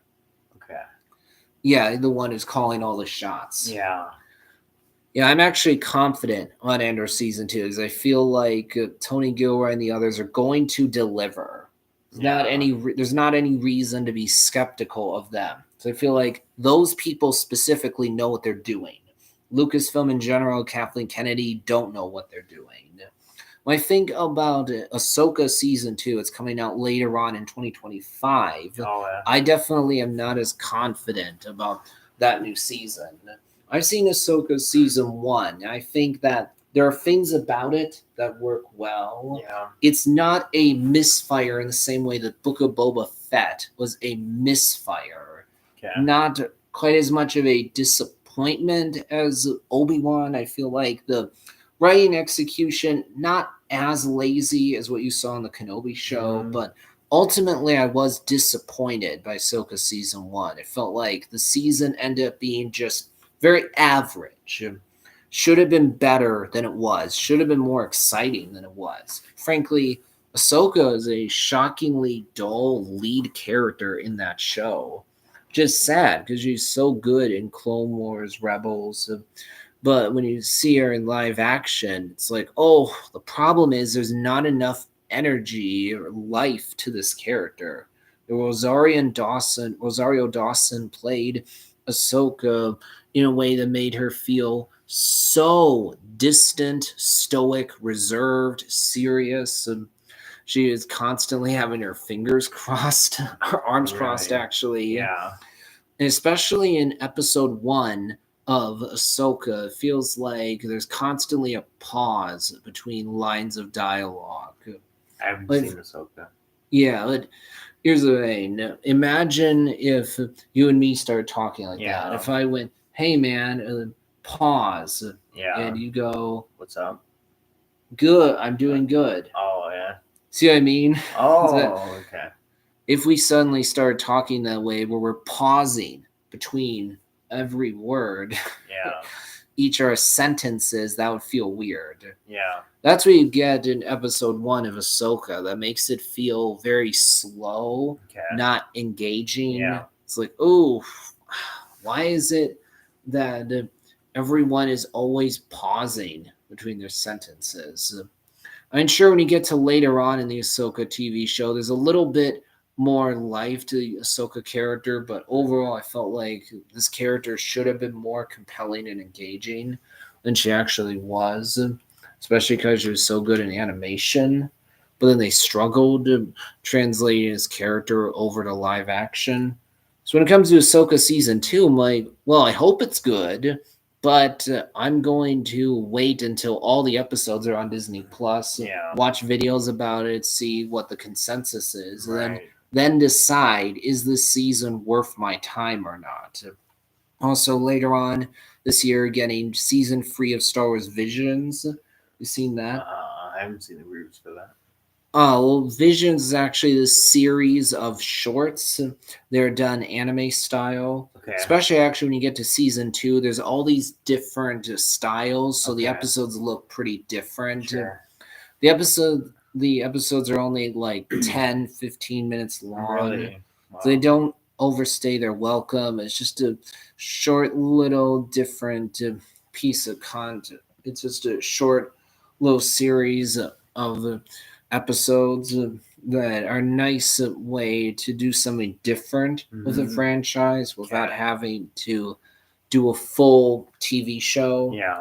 With episodes that are 30 minutes long, 40 minutes long, for example. Also, Tales of the Jedi is a series of shorts.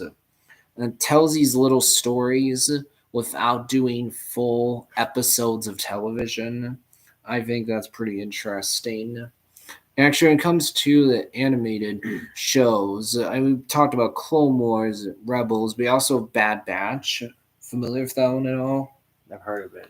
I haven't seen it. Bad Batch TV show is about That was this. Stormtroopers, right? Actually, this TV show is about a group of clones that are different from the regular clones. So they're They're- a Bad Batch. Yeah, they're Because called. they're against the Empire. Yeah, well, they're called the Bad Batch. At first, when the Republic turns into the Empire, the Bad Batch are trying to figure out how they adapt to Yeah. the change in the galactic status quo. They end up not being with the Empire, but they Right. don't actually end up being part of the rebellion. You learn in this show what happens to the clones. That's interesting because in the prequels you're introduced to the clone troopers who are fighting alongside the Republic against the Separatists. Right. So then after Revenge of the Sith, there's naturally a question in your mind. Well, what happened to the clones once the Empire took over?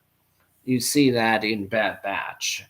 I think it's a show that got better as it went along, got more interesting.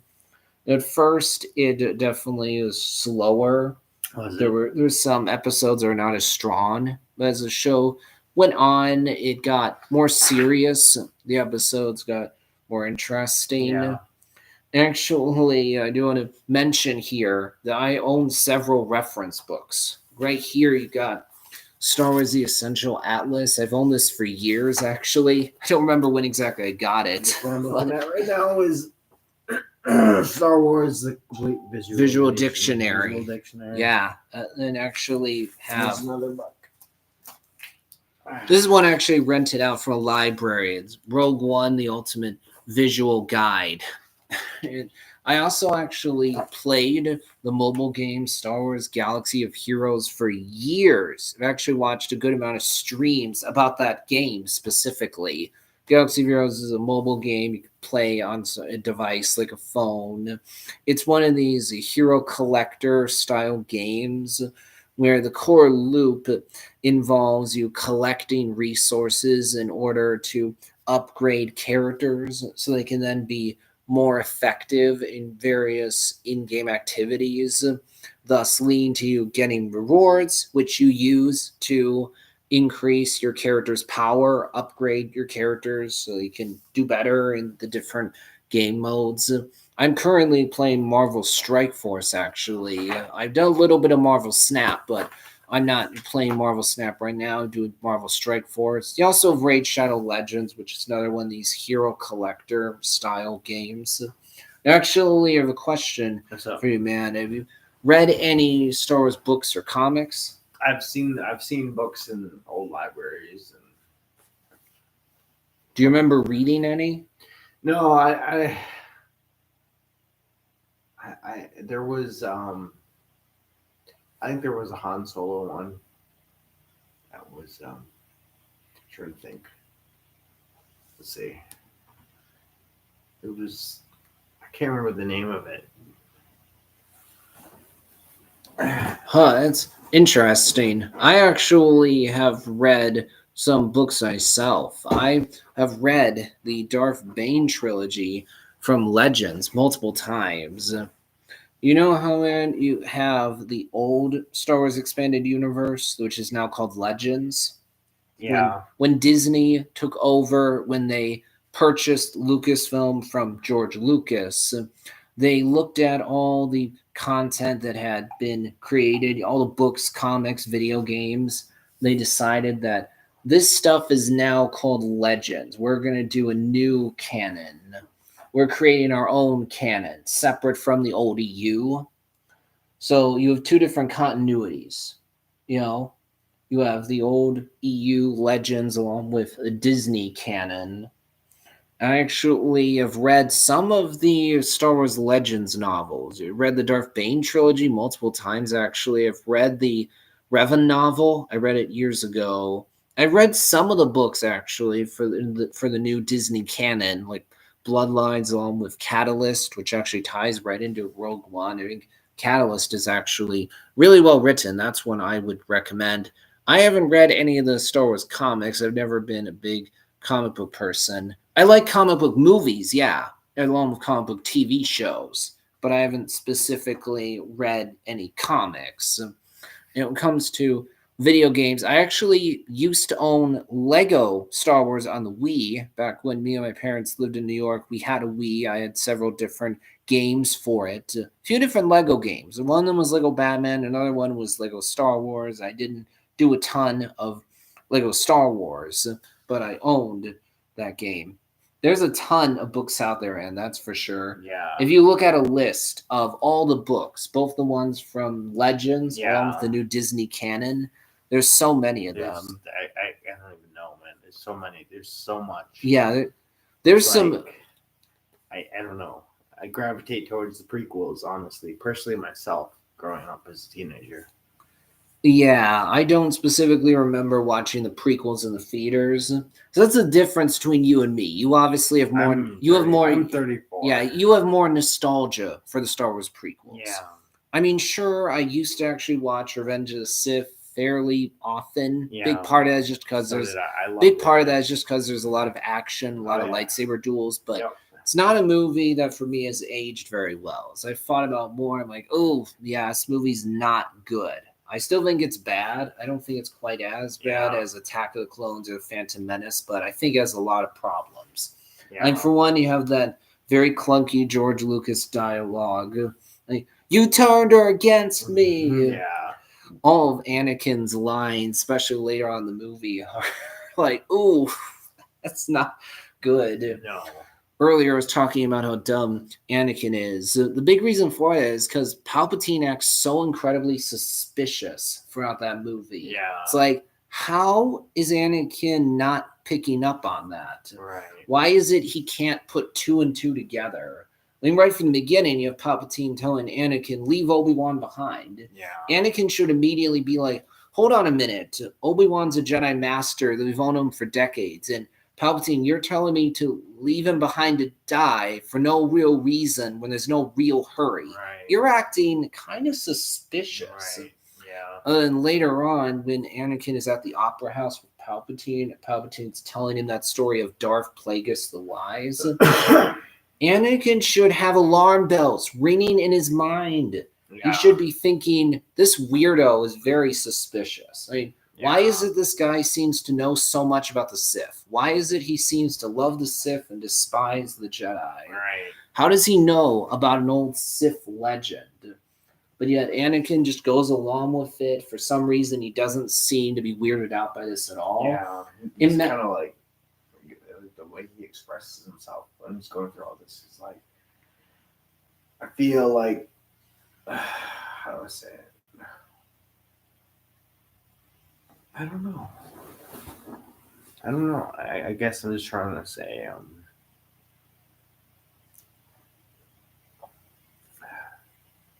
don't know. I lost it. Well, think about it this way, man. Imagine that you're talking to a good friend you've known for a long time, for years. Yeah. How would you react if they just casually said, oh, yeah, I've been reading Mein Kampf, the book about the Nazis? Right. How would you react? I'd be like, what the hell? That's super weird. Why are you reading that? Yeah. That's basically the equivalent of what Palpatine does in Revenge of the Sith. Okay. Just casually talking to Anakin about the Sith. Yeah. Anakin should be like, why is this guy acting so weird? Why does he know so much about the Sith? And yeah.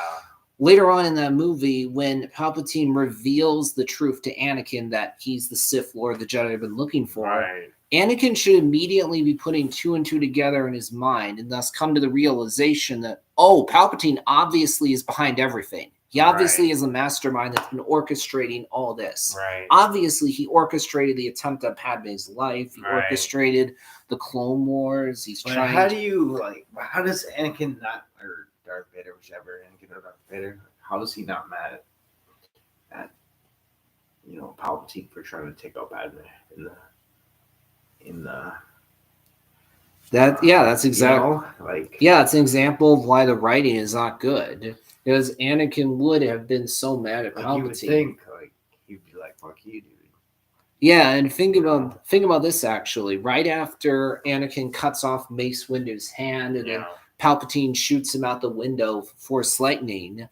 Palpatine literally tells Anakin, "Oh, remember how I told you I know the secret to eternal life? Right. Remember how I told you I know how to stop Padme from dying? Yep.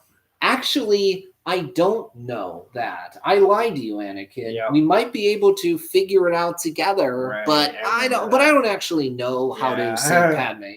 Yeah. Anakin should have been furious immediately. Yeah. Should have been like, "Oh, Palpatine, I'm going to try to kill you right now." He should have whipped out his lightsaber and just charged at Palpatine, or at the very least, demand that Palpatine produce some evidence he can actually help save Padme. Right.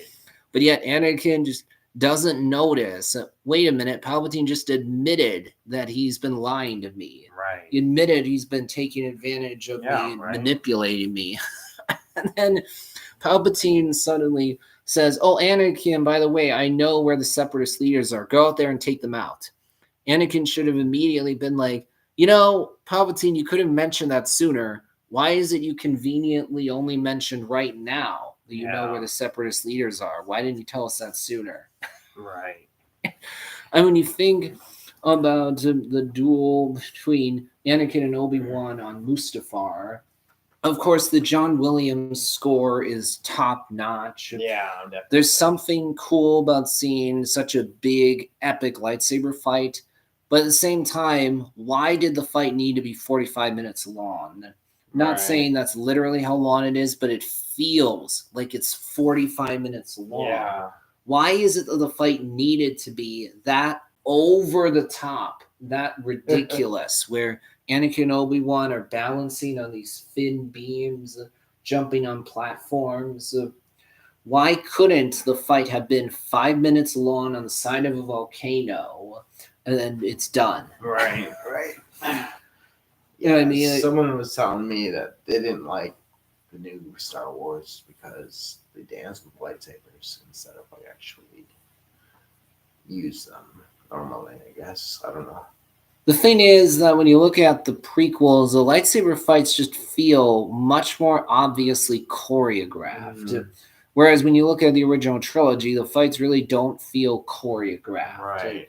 There's a jump, sure, from the fight in A New Hope to the lightsaber duel in Return of the Jedi. Right. It's a bit more intense than what you see in A New Hope, sure, but the fights don't feel feel like these very elegant, choreographed fights.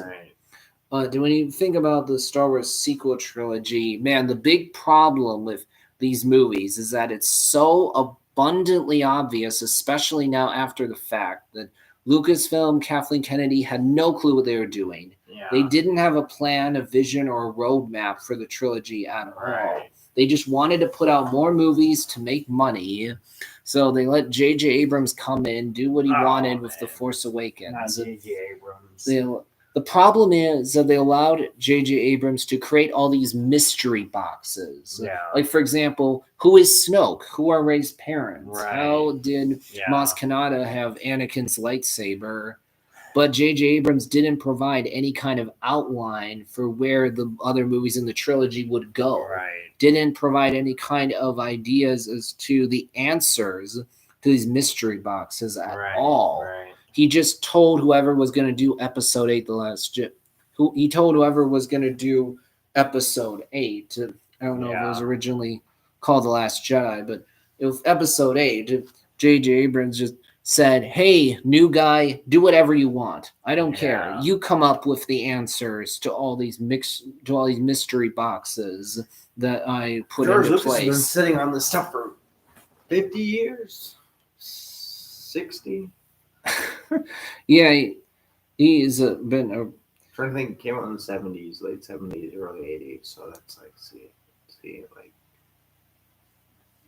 almost 50 years almost ago. 50 years ago. Yeah, a long time. It's like- That's for sure. George Lucas is the creator of all this stuff. And it's like, shouldn't he be the one to be like, this is, because I mean, you got all these Star Wars books about like, you know, about like all this stuff, about all the ships, like all this stuff. Like, is this all from George Lucas out of his mind, or is this? If you're talking about the movies, then yeah, that's from George Lucas. But if you're talking about all the books, comics, video games, famously, George Lucas has publicly said that all that stuff from the ODU, from Legends, that's something separate from my Star Wars. All these other people came in, they did their own thing with it. Right. That's separate from what I'm doing. Lucas has never cared all that much about expanded content for Star Wars outside of the movies. Right. But when you think about the sequel trilogy, if we walk through this, J.J. Abrams came in, put all these mystery boxes in place, and told whoever was going to do Episode 8, you figure out the answers to these questions. Yeah.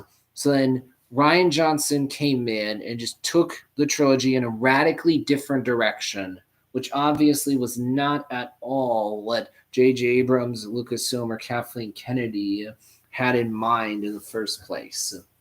Rian Johnson wanted to do his own thing. He wanted to basically make a movie 3 in a trilogy, even though he was actually making movie number 2. When you think about the ending of The Last Jedi, it's such a conclusive ending with a lot of finality to it, which is very weird because it's movie 2 out of 3. It's not the end of the trilogy. Yeah, right.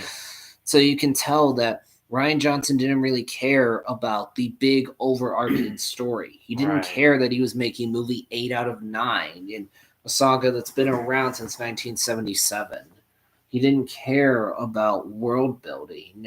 He wanted to do what he wanted to do. He wanted to tell his own story, explore the themes that he wanted to explore, do with the characters what he wanted to do with them, without concern for whether that actually fit.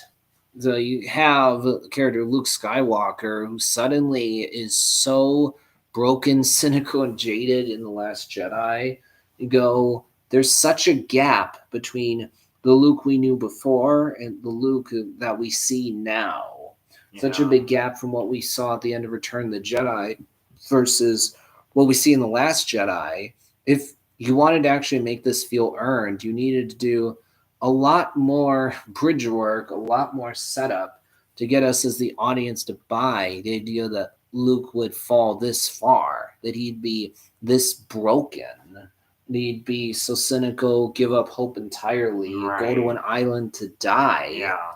Doesn't work. No.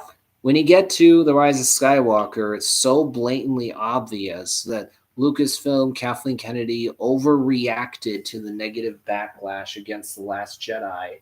Thus, they overcorrected. They pressed the panic button, tried to pander to fans in order to appease them. Okay. They saw, people really didn't like Last Jedi. There are people out there that like that movie, sure, but it was very polarizing and divisive, really split people. Okay. Some people really didn't like The Last Jedi, so we got to pander to them in movie 3. We got to appease them. So suddenly, Rise of Skywalker just says, "Oh, Palpatine's back," even though there was no setup or foreshadowing for Palpatine coming back in Force Awakens or Last Jedi at all. Right. So it doesn't work for Palpatine to suddenly come back in movie 3 of the trilogy. Right. If his return had been set up earlier, maybe it could have worked. But when you bring him in last minute, and don't actually properly explain how it is that Palpatine survived getting thrown down that shaft in Return of the Jedi. Yeah. Just doesn't work. I mean, think for a second about the fact that the Sith Eternal has somehow been able to create thousands of Star Destroyers on this world Exegol. How did they Right. build all those Star Destroyers? I have no idea. How It's- did they get all the resources and manpower Right. in order to build that many ships? Especially Right. when you're talking about a planet out in the unknown regions, Right. the mysterious regions of the galaxy, surrounded by a hostile atmosphere that is not easy to navigate through. Right. It's literally established in The Rise of Skywalker that there's only two known devices in existence that can get one through the difficult atmospheric conditions of Exegol. Both of those devices are lost. Yeah. So again, how did these thousands of Star Destroyers come into existence? How is it Sith Eternal was able to build them on this seemingly inhospitable world, Exegol? It Right. doesn't make any sense. And Right. honestly, if you ask J.J. Abrams about this, he'd probably either give a BS answer or say, "Oh yeah, I didn't think about it at all. I just wanted to put pretty visuals on the screen to put pretty visuals on the screen. Wanted to wow people with all these Star Destroyers and never gave any thought to how this would Yeah. actually work logistically." Right. Honestly, one of the things that I think is super refreshing about Andor is that it actually is a show that looks at things logically. How does this galaxy actually function? You feel like Tony Gilroy and the others put thought into everything. Right. They're not putting pretty visuals on the screen for the sake of putting pretty visuals on the screen or putting things in there that are cool just because they're cool. Right. Andor is not a show that just drops some references for the sake of it, not just doing cameo fest. And when you talk about Mandalorian season 2, it definitely leaned more into cameo fest. I think that the characters that were brought in for that season made sense to come in. That worked, but it's refreshing Andor that sure it brings some familiar characters in, but it's not just constantly bringing familiar characters in every chance they get. And contrast that with an episode of Mandalorian season 3, which is such a cameo fest. Yeah. There's literally an episode of Mandalorian season 3. You watch it, you go, "Oh, Jack Black and Lizzo are suddenly in Star Wars? What?" I'll be honest, man. I've only seen the movies. I And haven't it- seen the TV shows. Yeah, I know that, but yeah, There's this one- 9 of them. I've yeah, seen those main 9, the prequels, the old ones, and then the new ones.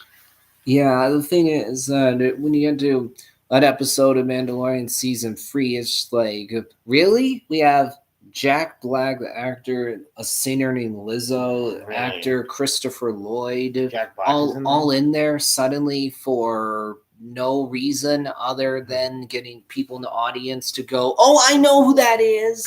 Yeah. By contrast, in Andor, every time a familiar character is brought in, it makes sense in the story. It's not just fan service. Yeah. That's done just for the sake of getting a reaction out of the audience. Mm-hmm. If you think about Rogue One, there's a few moments in there that to me feel like just unnecessary fan service. For example, you have that moment on Jeddah where Cassian and Jin just happen to run into Dr. Pabo. Those two guys from the barn in New Hope. Remember, the alien is like, "I have the death sentence on 12 systems." Yeah. Guy gets his arm cut off in New Hope by Obi-Wan using his Yeah. lightsaber. Dr. Paba and Baba, those two characters, I think that's what their names are. Those two characters are in A New Hope, and then suddenly they just show up in Rogue One. You go, well, why are they in here? Oh, they're just in here for the sake of people in the audience going, "Oh, I know who that is." That's unnecessary. You could have cut them out. They didn't need to be there. Also, there's a moment in Rogue One where you see C-3PO and R2-D2. Because, well, they're in every movie. Of course they have to be in here. But they didn't need to be in Rogue One at all. You could have cut them out. Yeah. You just see C-3PO and R2 for a few seconds. It's like, well, why is this moment in here? it's just key jangling, just to Yeah. get the audience to go, oh, I know who that is. You could have cut that moment out of Rogue One and wouldn't have hurt anything.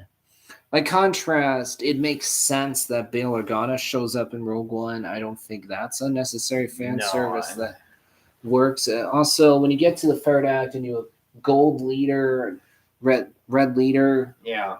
show up for the scare of space battle. Right. That works well. That just makes a lot of sense. Yeah. And I mean, sure, you could call the Darth Vader moment at the end of that movie fan service in a negative way, but I think that one really works. When I first saw it, it was like my heart leapt. I was like, yes, like there he is. You know? It's cool to see because in the original trilogy, you don't really get that much of Vader just killing people. Right. So it's like, oh wow, we're finally getting to actually see that. It's like we're back to Star Wars, like the lightsaber fights, you know. Yeah, that's because in Rogue One it was, you know, it's so not lightsaber, you know. It's just like Rogue One for the most part is about Cassian Andor is trying to figure out, you know, what the hell's going on with the Empire, what are they building, and you know, he has to do whatever he has to do to get through, and it's like, I don't know, I don't know what I'm trying to say. I think what you're getting at is that Rogue One feels different because there's not very many Force users in there. They're just sprinkled in there a bit. Yeah. You know, Darth Vader shows up for 2 scenes. You have that guy Chirrut who talks about the Force. He says, I am one with the Force, and the Force is with me. Mm-hmm. Yeah. But, you know, for the most part, it's about non-Force sensitive people that make a big difference. They really are important in helping the Death Star get blown up. When you watch A New Hope after you've seen Rogue One, the Death Star's destruction hits a lot harder. Yeah. When you know that Cassian, Jyn, Chirrut, Baze, Bodhi all sacrifice themselves to make sure this weapon will be destroyed. Galen Erso was forced to work on the Death Star as the one who actually put the weakness in so that the rebels could destroy that super weapon. So that just adds more context to the original trilogy. Yeah. And also, Rogue One feels more serious. Also, think about this. In the opening scene of that movie, we see Cassian shoots his informant in the back. Right, yes, I remember that. Here's that guy who tells Cassian about this big weapon. And then Cassian sees that this guy has a broken arm. He's not going to be able to run that fast. Stormtroopers are closing in on them. Yeah. So he's obviously thinking, I can't afford to have this guy be interrogated by the Empire. They would be able to get information out of him. So he makes the decision to shoot that guy in the back. It's the first moment where you go, oh, we're seeing the side to the rebellion that's not as squeaky clean. Right. Also, remember gritty, yeah. Remember how a bit later on when Mon Mothma is in the Yavin base talking about what the rebellion's going to do. She says, we're going to bring Galen back to the Senate for testimony. But then that other guy, Draven, the intelligence agent, tells Cassian, there will be no extraction. You find him, you kill him. And then you have that moment where Cassian has the opportunity to snipe Galen. You know, he has his sniper rifle. He has the shot. He can take it, but he decides not to. And then we see that the rebellion, these X-Wings come in and actually attack the base there. Galen ends up dying because of the rebellion. Because these X-Wings come in, start destroying TIE fighters, shoot at this landing pad because of a weapon that's fired from one of the X-Wings. Galen ends up dying. So it's definitely interesting. You see more of this moral ambiguity, for sure, in Andor, especially with one character. definitely represents the things that have to be done in order to beat the ultimate evil. Yeah. If you think actually about Return of the Jedi, I would say that it's a good movie, a good conclusion to the original trilogy. There are fantastic moments in there. And I think you'd agree. Ian McDiarmid is great as the Emperor. Yeah. Fight between Vader and Luke is great. Specifically, that moment where Vader threatens Leia, and then Luke just snaps because he's so angry, and thus he just starts pounding on Vader without holding back, without showing restraint. For a bit there, he's just pounding on Vader until Vader is actually vulnerable. But then Luke looks at his hand and he sees it's like Darth Vader's hand. So he has that realization. Oh, I'm about to become the next Darth Vader. Exactly. I'm about to go down the same exact path that my father did. And actually, the Emperor is the one encouraging Luke to go to the dark side. But Luke pulls himself back, throws his lightsaber away, tells the Emperor, I'll never turn to the dark side. You failed. You failed, Your Highness. I'm a Jedi, like my father before me. The Emperor is then clearly just pissed. He says, so be it, Jedi. Then when you see the Emperor shoot lightning from his fingers, that's the moment in the original trilogy specifically where you're like, oh, this guy is powerful.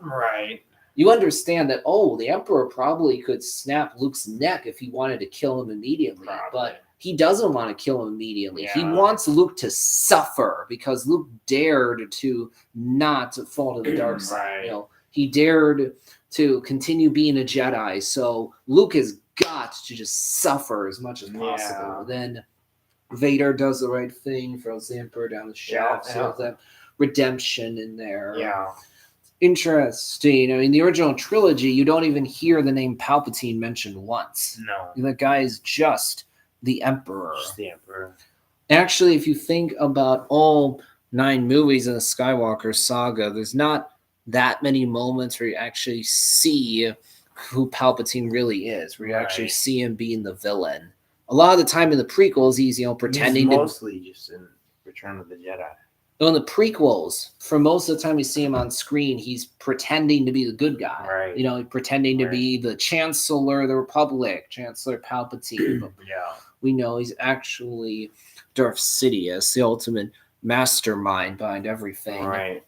It's honestly very weird in Attack of the Clones that Count Dooku or Darth Tyrannus is actually the main villain of that movie, but he has shockingly little screen time.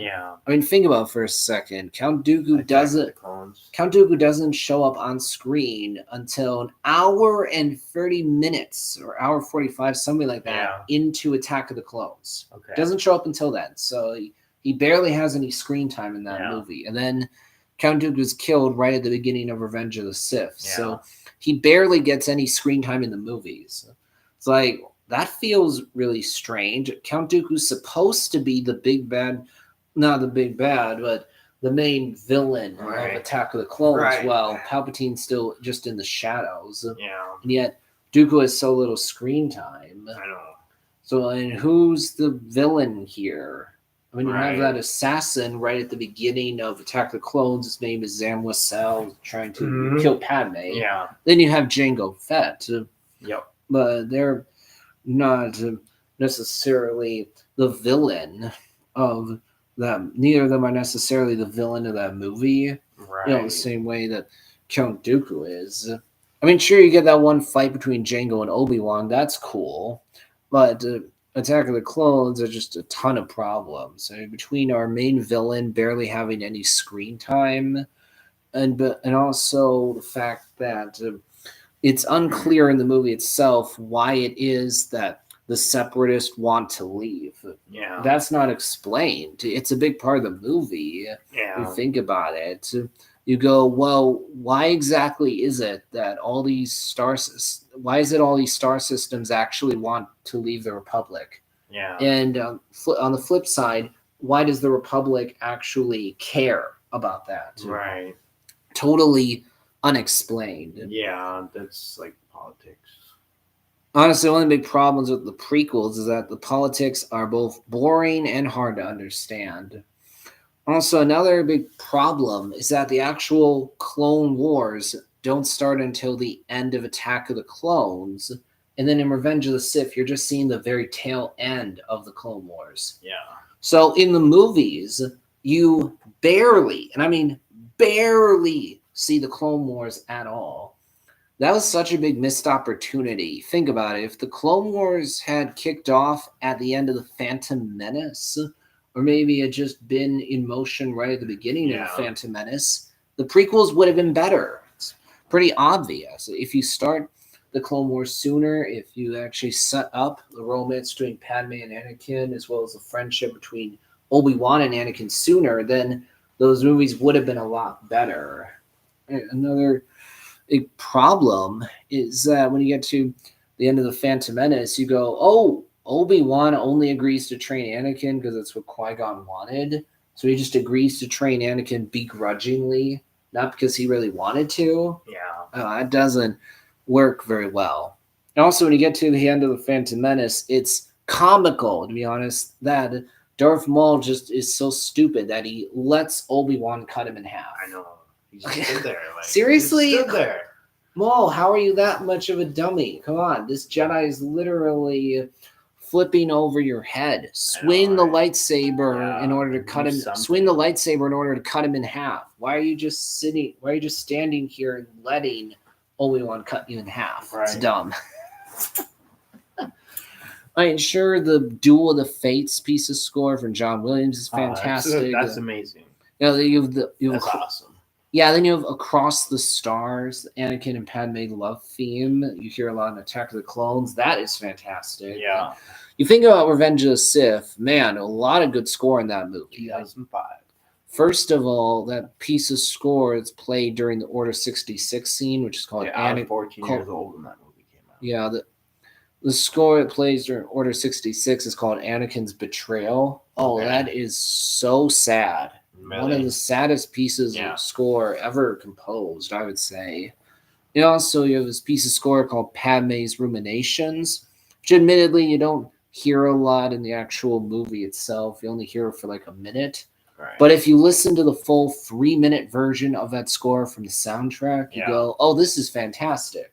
Yeah. And also, Enter Lord Vader, Anakin's Dark Deeds. Those are both fantastic. And this piece of score called The Birth of the Twins and Padme's Destiny. That is great. Really?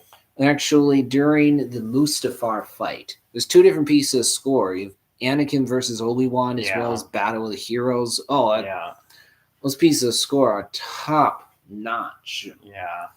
And I think that Revenge of the Sith is a movie with a lot of problems. You still, for example, you still have like, the problem that was in Phantom Menace. A good amount of the characters here are really boring. When you think about actually character Mace Windu, for example, he's played by Samuel L. Jackson. Yeah. He's a big name actor, and he's really good at playing characters that are very energetic, very lively. Really? He's really good at playing, like, for example, a cop or a special agent that has an excuse to shout at people. Sure. Oh, yeah. He also is Frozone in The Incredibles. He Nick played Fury. in Lake View Terrace. B Terrace? Lake View Terrace. Huh, I'm not familiar with that. But it's a movie. It's called Lake View Terrace. TERAC. Terrace. Lake View. Huh, I'm not familiar with that movie. He's like a cop or something that's dirty or something. Well, that ties into exactly what I was just saying. Like, Samuel Jackson knows how to play a cop or something like that. He is allowed to shout at people or beat them up. Yeah. He's well known for being Nick Fury in the MCU. Yeah, definitely. Problem with Sam Jackson in the Star Wars prequels is that he's stuck playing the most boring character ever. Mace Windu is so serious, stoic, reserved, all throughout the prequels. Yeah. And when you hear any line of dialogue from Mace Windu, it sounds like he wants to kill himself. He sounds so bored every time you hear him.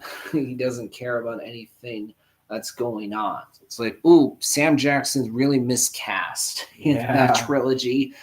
And also, it's interesting that I think about Kathleen Kennedy's performance as a President Lucasfilm. The big problem is that she hasn't brought people together. Instead, she's divided people. Yeah. You think about so much of the content that's come out recently. Of course, Yeah. as we talked about, there's been highlights here and there. Yeah. It's been good or great individual pieces of content, yes, but overall, so much of the content has really split people between the sequel trilogy as well as the TV shows. It's not been good.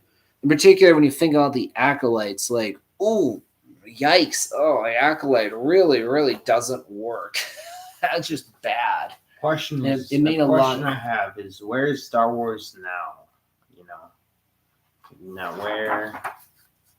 where is Star Wars now? Like what? Are you asking what is the state? What is the state of the franchise? How well is it doing? Kind of. I guess I mean, where is it? I mean, it's like. Well, here's the thing. Where did we leave off in The Rise of Skywalker? Here's the thing. The Rise of Skywalker came out back in 2019. We have not gotten a movie since then. Right. We're now in 2025. Right. No new movie. 6 years. We're TV shows. We're gonna be getting a new movie next year called Mando and Grogu. It's gonna be based on the Mandalorian TV show. Okay. That, of course, makes it different from previous movies because it's a movie that's tied to a Disney Plus TV show. Right. All the movies prior to this new one have not been tied to a TV show in that same way. I don't think I'm interested in that.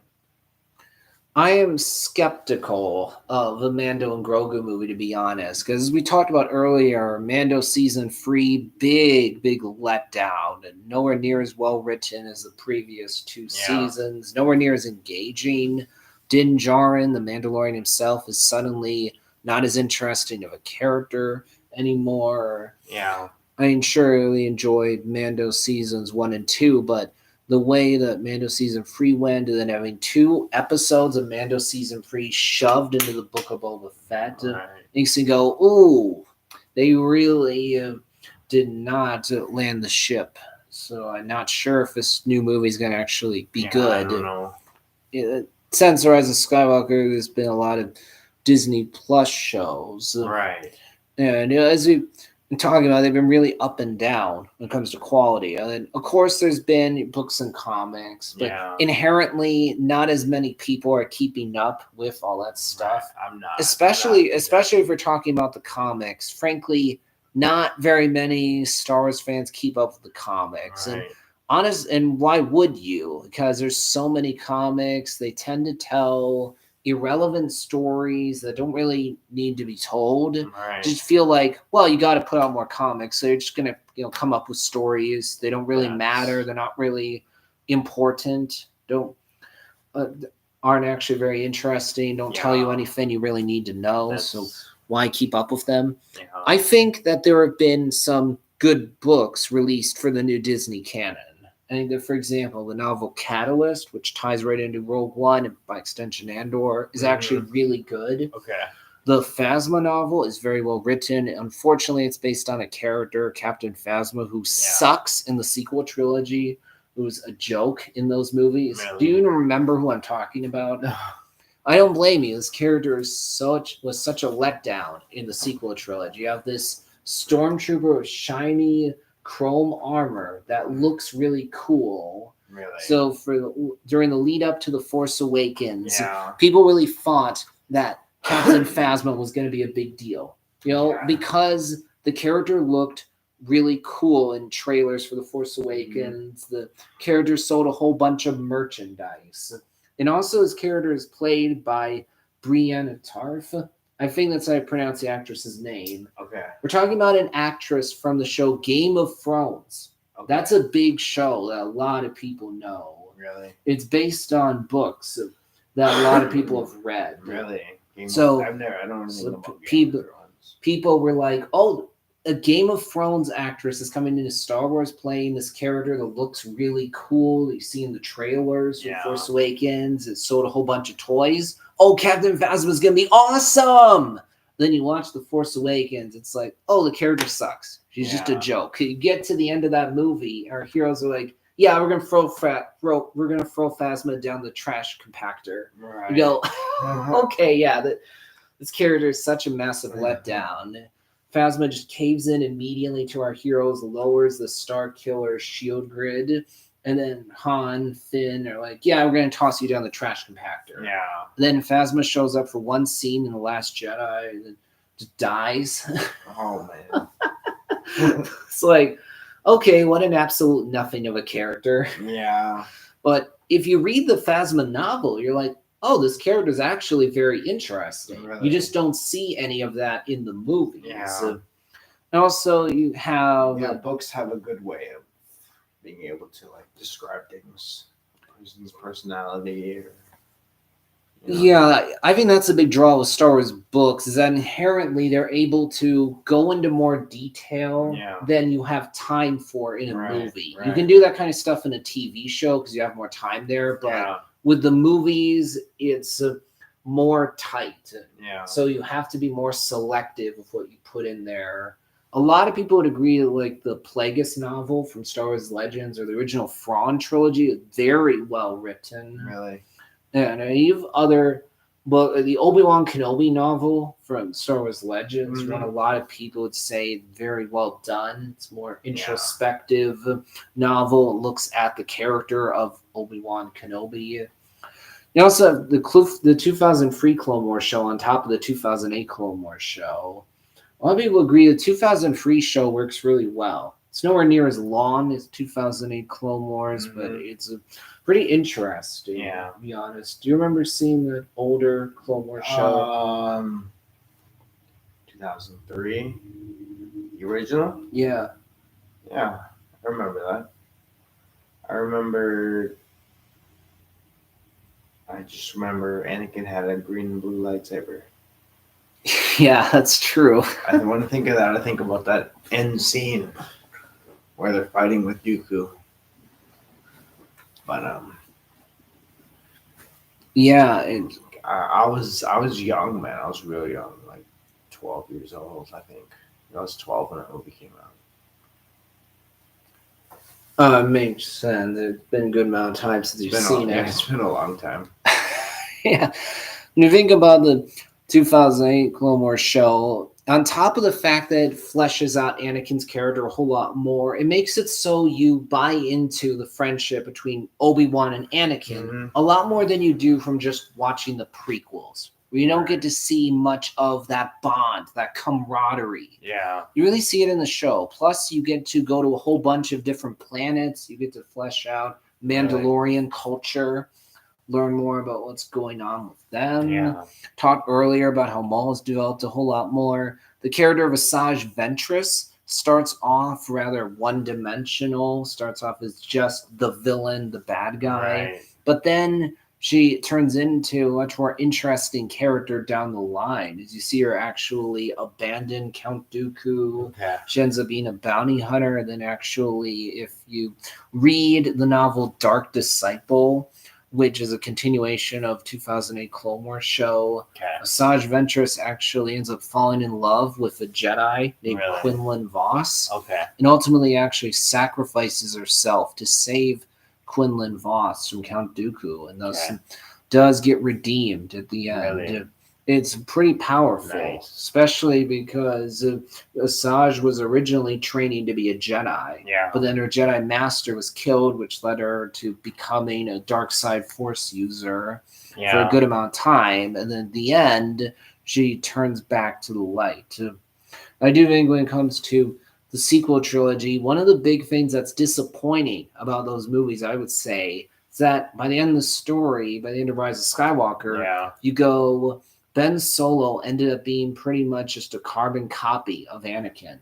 You know, his story played out so much like Anakin's story, where Ben Solo was originally training to be a Jedi, then fell to the dark side, became a dark side Force user, joined the Empire, and then ends up getting redeemed at the end because this other character has faith in the dark side force user to turn back to the light, ultimately sacrifices himself. Honestly, I think it would have been much more interesting if Ben Solo had lived, actually had to deal with the fact that he did all these horrible things. Right. Imagine how interesting it could have been if Ben Solo had survived the events of the sequel trilogy. Yeah. How do you live with knowing that I killed so many people? I don't know. I tortured a lot of people. I was a part of an evil regime, First Order Empire 2.0, Right. that did so many terrible things that blew up multiple planets using Starkiller Base or the Death Star 3.0, as you see in The Force Awakens. Right. Darth Vader already did horrible things. Kylo Ren maybe does more horrible things. So what if Ben actually had survived? And then he had to figure out, how do I move forward after I supported the First Order for so long? Right. After everything I did, I was Snoke's apprentice. Right. That could have been fascinating, but they went down the familiar derivative route instead, where he dies at the end. Also, in general, one of the things that really irks me about the sequel trilogy, it started with The Force Awakens, is the idea that, all your heroes are utter failures. They didn't accomplish anything at all. They just failed at everything. I mean, think about it. We learn that even though Yoda told Luke to pass on what you have learned, Luke failed to rebuild the Jedi Order. The Jedi Order just fell a second time. Right. It's like, well, that's depressing. And on top of that, you think about it, the Rebels technically established a new republic, but we don't see the new republic in the sequel trilogy at all. Right. Remember that? Right. You only hear about the new republic in the crawl for The Force Awakens. Yeah. Then some of the members of the Empire 2.0 mention the New Republic. We see the New Republic planets blown up. Really? But we don't care because we don't know the New Republic at all. Yeah. So basically, Force Awakens starts off the trilogy by saying, well, screw those rebels. Right? They failed entirely. Yeah, they technically ended up bringing democracy back, but whatever, who cares? And the New Republic's just gone. 5 planets have been blown up, so now this government is just gone. It was such a train wreck, an absolute catastrophe that, it's just gone after 5 planets have been blown up, which makes no sense in any way. None. Because in a galaxy as big as the Star Wars galaxy, there's no way that the New Republic would just collapse overnight. Right. After only 5 planets have been blown up. There would be a counterattack. The galaxy would rally against this new version of the Empire. Yeah. But Rian Johnson didn't care about the bigger picture at all. Didn't care about world building. It was all about this. It was all world building. You wish he would have, yeah. Because frankly, if you're making a Star Wars movie, you can't just be concerned with telling the story you want to tell. You have to actually care about the universe, the galaxy that your movie is set in. Right. You have to care about the bigger picture. You got to care about world building. Yeah. If you're doing a standalone, isolated movie, that's one thing. But that's what I don't like that stuff. If you're you know what I mean. If you're a director and you're just making a standalone movie that has no ties to anything else, that's fine. You don't need to care about world building, but if you're working in a franchise like Star Wars, you got to care about that stuff. Yeah, stuff that is standalone. Stuff that is the standalone stuff. I'm not really a fan of it.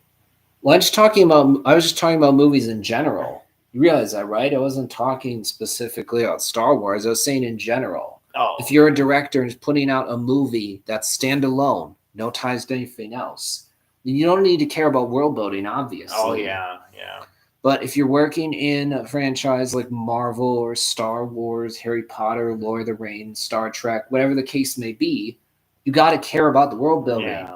Because you're not just making your own little movie. Right.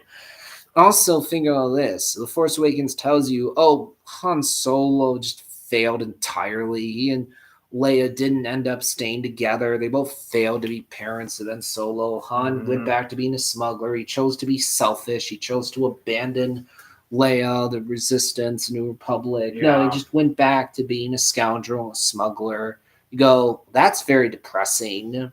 Sequel trilogy just tells you, oh, all your heroes, Han, Luke, and Leia, they're a bunch of pathetic losers. Oh, screw them. They didn't succeed at anything. There's no happy endings for any of them. Just absolute misery and sadness for all of them.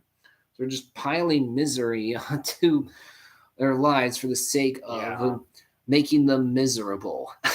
Right. I mean, Luke is such an absolute failure because he failed to bring back the Jedi Order. He left everyone else behind. He went to an island to die. Right. And he ends up at the end just dying alone on an island.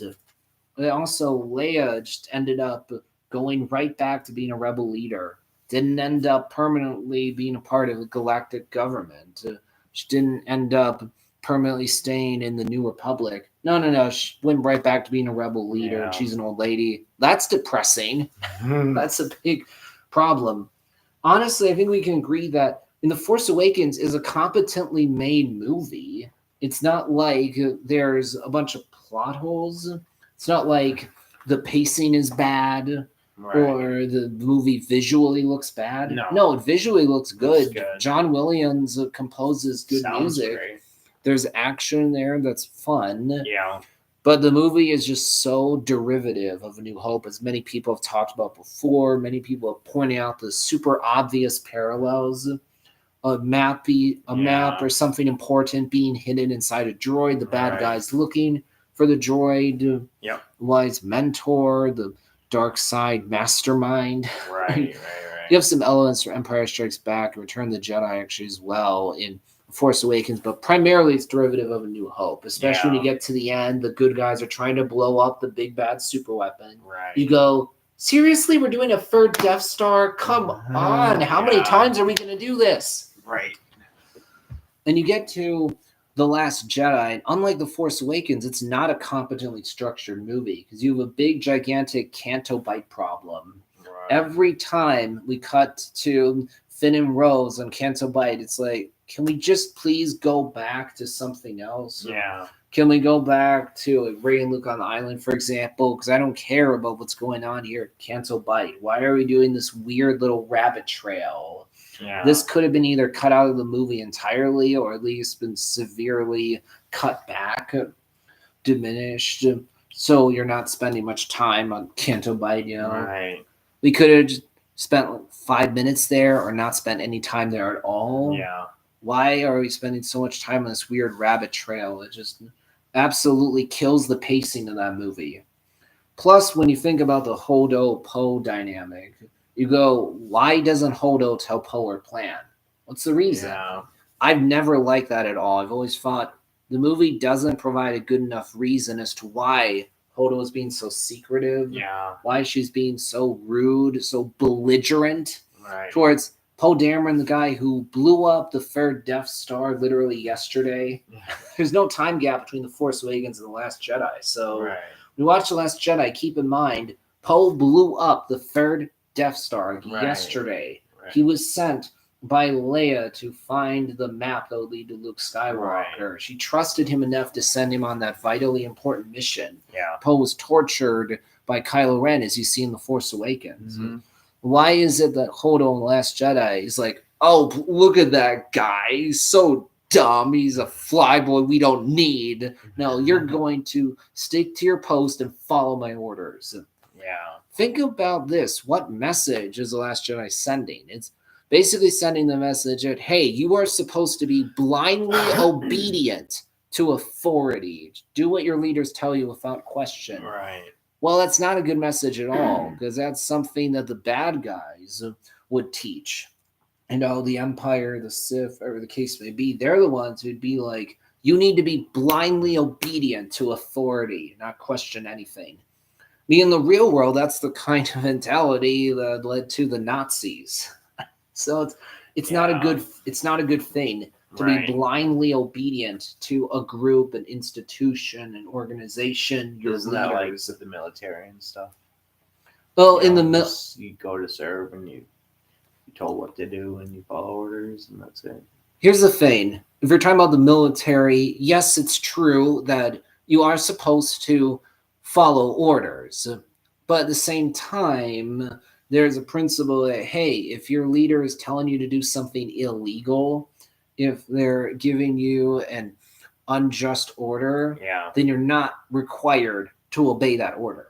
Okay. So again, you don't want to be blindly obedient to authority. Right. And think about it this way. If you're part of some kind of group, institution, organization, if they're telling you to do something that you know is morally wrong, Yeah. that you know goes against your principles, your values, Mm-hmm. you shouldn't just do that because it's what they tell you to do. Right. No, you want to be careful about that kind of thing. Yeah. I mean, actually, when you think about the show, The Acolyte, one of the big things that's very off-putting to me about that show that I find to be flat out offensive, actually, is that the messaging of the show is highly, highly problematic. Yeah. Because when you watch that show, you're like, wait a minute, we are expected to overlook characters who are doing very bad things like murder because they want to have absolute freedom to do whatever the heck they want without consequences or repercussions.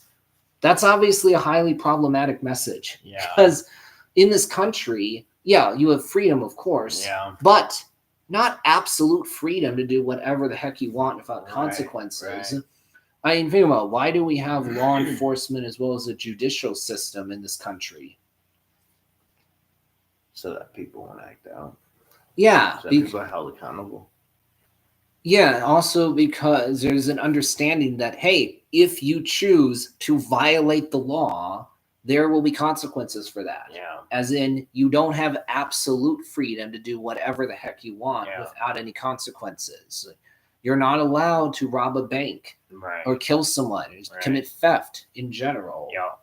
You don't want to give people absolute freedom. Say, you can do whatever you want. It doesn't matter whether it's right or wrong, whether it hurts other people or not, whether it violates other people's freedom or not. Right.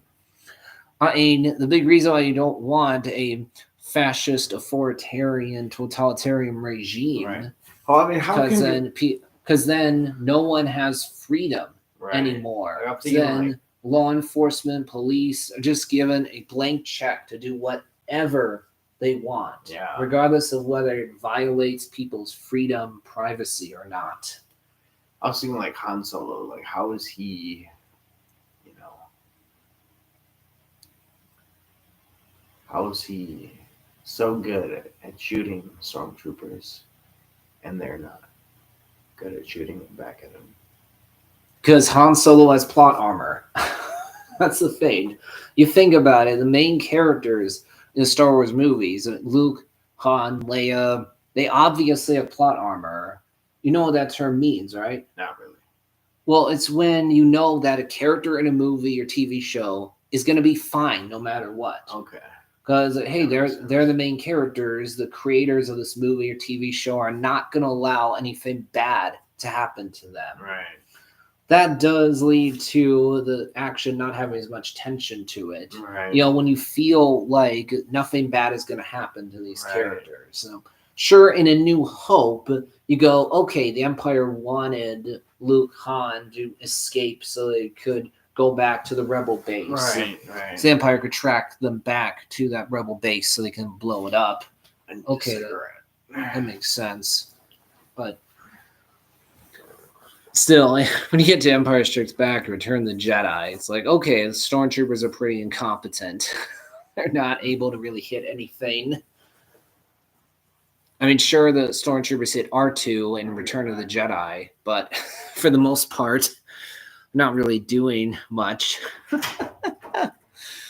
But overall, Star Wars is one of these franchises that I have nostalgia for, 100%, but But there are definitely other franchises that are more consistent. I think pretty much everyone will agree that Mission Impossible or John Wick are easily much more consistent than Star Wars ever has been.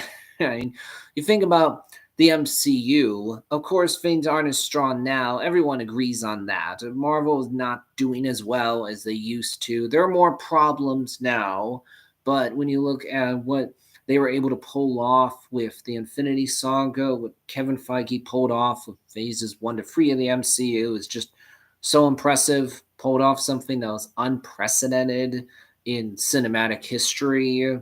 Now there are more issues, but there's still good to great individual pieces of content. Star Wars has never been able to reach the heights the Marvel Studios and Kevin Feige were able to reach with phases 1 to 3 of the MCU, the Infinity Saga. Harry Potter is a franchise I have nostalgia for, to be sure, because I've read all the books before. I actually have them in my room.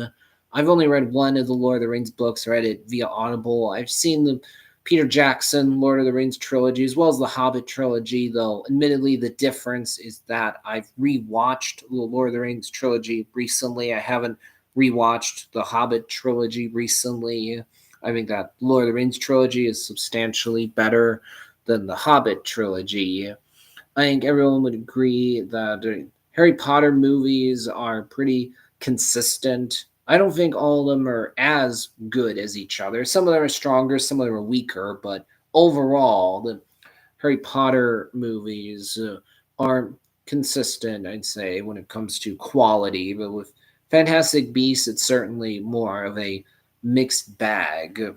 I'm really excited about Andor season 2. I am so curious to learn, hey, what's going to happen to Mon's family? It doesn't seem like Perrin and Lita are around when you get to Return of the Jedi. So we're wondering what happened to them. And also, what's going to happen with the characters from Ferrix that aren't in the original trilogy, like Bix, Brasso, B2, EMO. Also, what's going to happen with Cyril Karn and Dedra Miro? On top of that, I'm wondering what's going to happen with Luthen. He's a very interesting and fascinating character. Stellan Skarsgård is so good. He makes his character so fascinating because of how complicated he is. You go, huh, interesting. Luthen seems to be doing what he's doing for a noble cause, fighting the Empire. But we also see that he treats people like they are pawns. He sees himself as the king. He can't ever be captured. He's playing a game of chess, though that's not as good.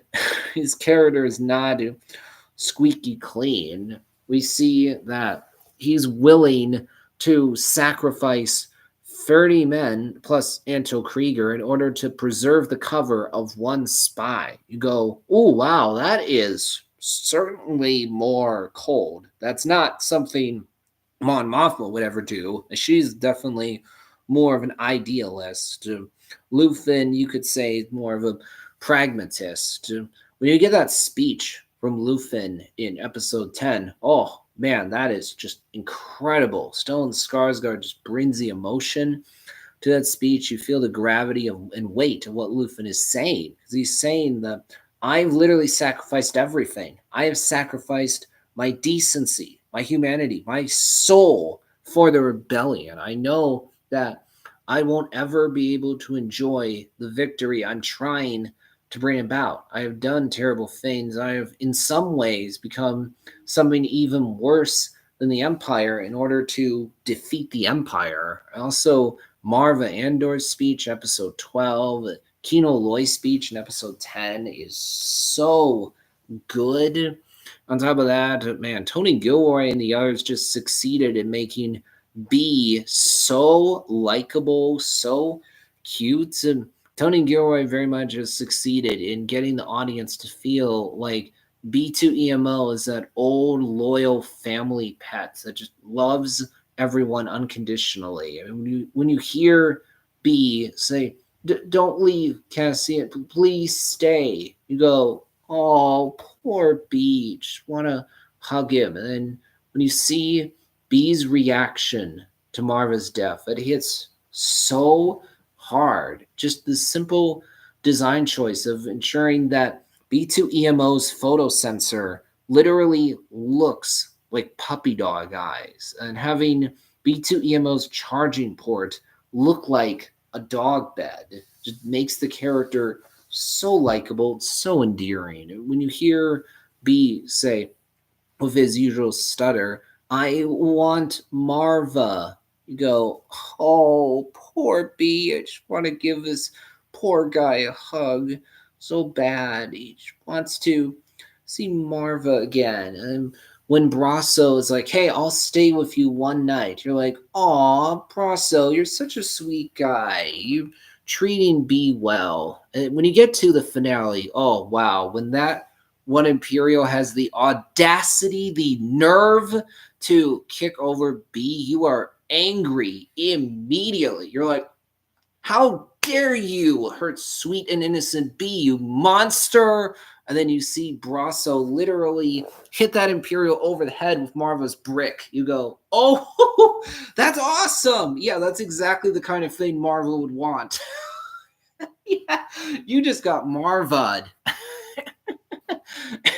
Also, it's really cool how Andor takes a character like Mon Mothma, who was previously important, but also, frankly, pretty minor, and makes Mon Mothma so much more interesting. Is in the Andor series, you see the real person, Mon Mothma. You get to see her humanity. So you learn, oh, she actually has a family. She's not yet the rebel leader giving the mission briefings. She actually has something to lose, and she needs to grow in order to become that leader we'll see later on in Rebels Return of the Jedi. It's fascinating when you watch Andor, you go, "Oh, Perrin and Mon Mothma's marriage is not in a very good place." We know it's an arranged marriage. They were married when they were only 16. Their marriage seems to be devoid of any actual joy. You don't feel like there's much love there.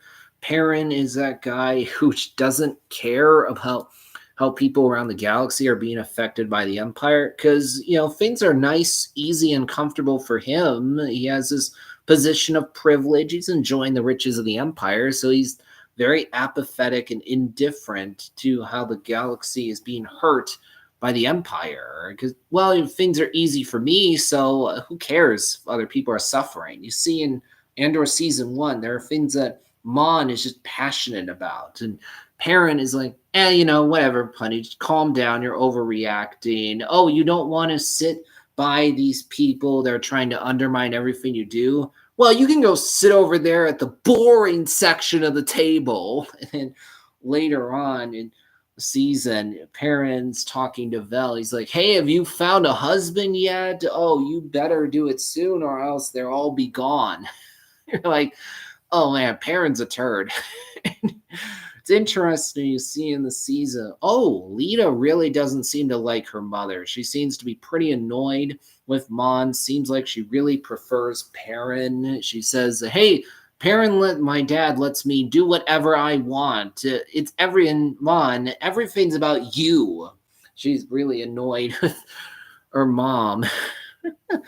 It's interesting too, and you see that Mon is trying to get a banker guy named Take Homo, who's an old friend of hers, to help her move her money around. You have that scene at a fancy dinner party where Mon Mothma reveals the truth to Take Homo about what she's really doing. It's a very detailed conversation. She's trying to not have people around her hear what she's actually saying. She's telling Take Home, hey, remember to smile, to keep up appearances so other people won't be suspicious. That is just fascinating. And also, it's fascinating that Cyril Karn is a complicated character. He's not just a bad guy, he's not just evil. And you think about it, you go, well, he's not someone I really like. His attitude rubs me the wrong way. He's overly zealous, overly ambitious, insecure. But when you see how his mom treats him, you're like, oh, I totally get why this guy's insecure. She treats him badly. You also think about it, you're like, oh, wait a minute. Zero's trying to actually catch a murderer. He's trying to uphold the law. So he's not really doing anything wrong, but he's going down a path we're not rooting for because we know how bad the Empire is. Hey, man. What's up, man? It's actually just talking about Andor here out there. I think that you would agree that, man, the sequel trilogy should have been so much better than it was. Yeah. I mean, Disney and Lucasfilm needed to get that right. Yeah. 'Cause that was a direct follow-up to the original trilogy, Right. but they failed. Yeah. And thus, unfortunately, just pushed a lot of people away. Yeah. And then after that, the problem is they don't realize that putting out content and new TV shows on Disney Plus that are most of the time anyway subpar isn't going to help things out at all. It's not going to make people interested in the franchise. Go, well, okay, I don't really care. A lot of this stuff is subpar, so I'm just going to tune it out. I'm sure, don't get me wrong, I think Skeleton Crew, a new Star Wars show that came out at the end of 2024, that was actually really good. I enjoyed that. I didn't see that. I was surprised, actually, how much I really enjoyed that show. But unfortunately, there's a lot of people that probably didn't watch it because of the fact that the quality of the content is subpar most of the time. Yeah. People don't really care. And when you think about Disney Plus in general, one of the big problems that Disney Plus has, I would say, is there's not a ton of content on there. No. Other streaming services, like Netflix especially, have a lot more content than Disney Plus has. Yeah. And also, when you ask yourself the question, how many new movies and TV shows are being added to Disney Plus every month? Not a lot. Right. When you think about it, Disney Plus has the Pixar animated movies, Disney animation films, Star Wars, the MCU, other live action movies and TV shows. Disney Plus has a big. Disney has Indiana Jones too. Yeah, it's true. That's Disney, Spielberg. Yeah, Disney has a big back catalog of content. Yeah. And when you think about it, there's like The Simpsons on Disney Plus, which is a long show. There's a ton of seasons. Right. But there's not a lot of new content that's added to Disney Plus on a consistent basis. Yeah. That makes a lot of people be like, well, I mean, why should I pay for Disney Plus? Doesn't really make sense. When you think about Indiana Jones, I think you'd agree, man. The original 3 movies are classics. Definitely. Raiders of the Lost Ark, Temple of Doom, and Last Crusade. Yeah. But then Kingdom of the Crystal Skull and Dial of Destiny, not anywhere near as good. No. When it comes to... I'm glad they kept Harrison Ford, though. He's become so tied to Indiana Jones. I think if you tried to recast the character, it would be hard. Yeah. Any new person coming in is going to face a huge hurdle because immediately people would compare that performance to Harrison Ford. And man, it's hard to measure up. Harrison Ford is so good as Indiana Jones.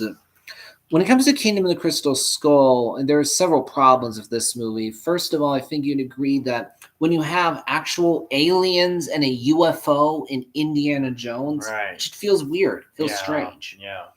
When you think about those first 3 movies, they're not sci-fi or fantasy. No, they're like religious. They're adventure films with some religious elements in there. You have the Ark of the Covenant along with the Grail from Last Crusade. And Temple of Doom was just kind of, I don't know, 3 rocks. It was the 3 glowing rocks. Yeah, the Shakara stones. Yeah. To be fair, Temple of Doom has a little bit more supernatural stuff in there compared to Raiders of the Lost Ark and Last Crusade. Yeah. In Temple of Doom, you have that moment where Indiana Jones is possessed by black voodoo magic. He's forced to drink blood from his skull, and it seems like he's actually controlled by a supernatural force. And you get that moment at the end where the Shakara stones glow. Yeah. You also have that famous moment where the heart is ripped out.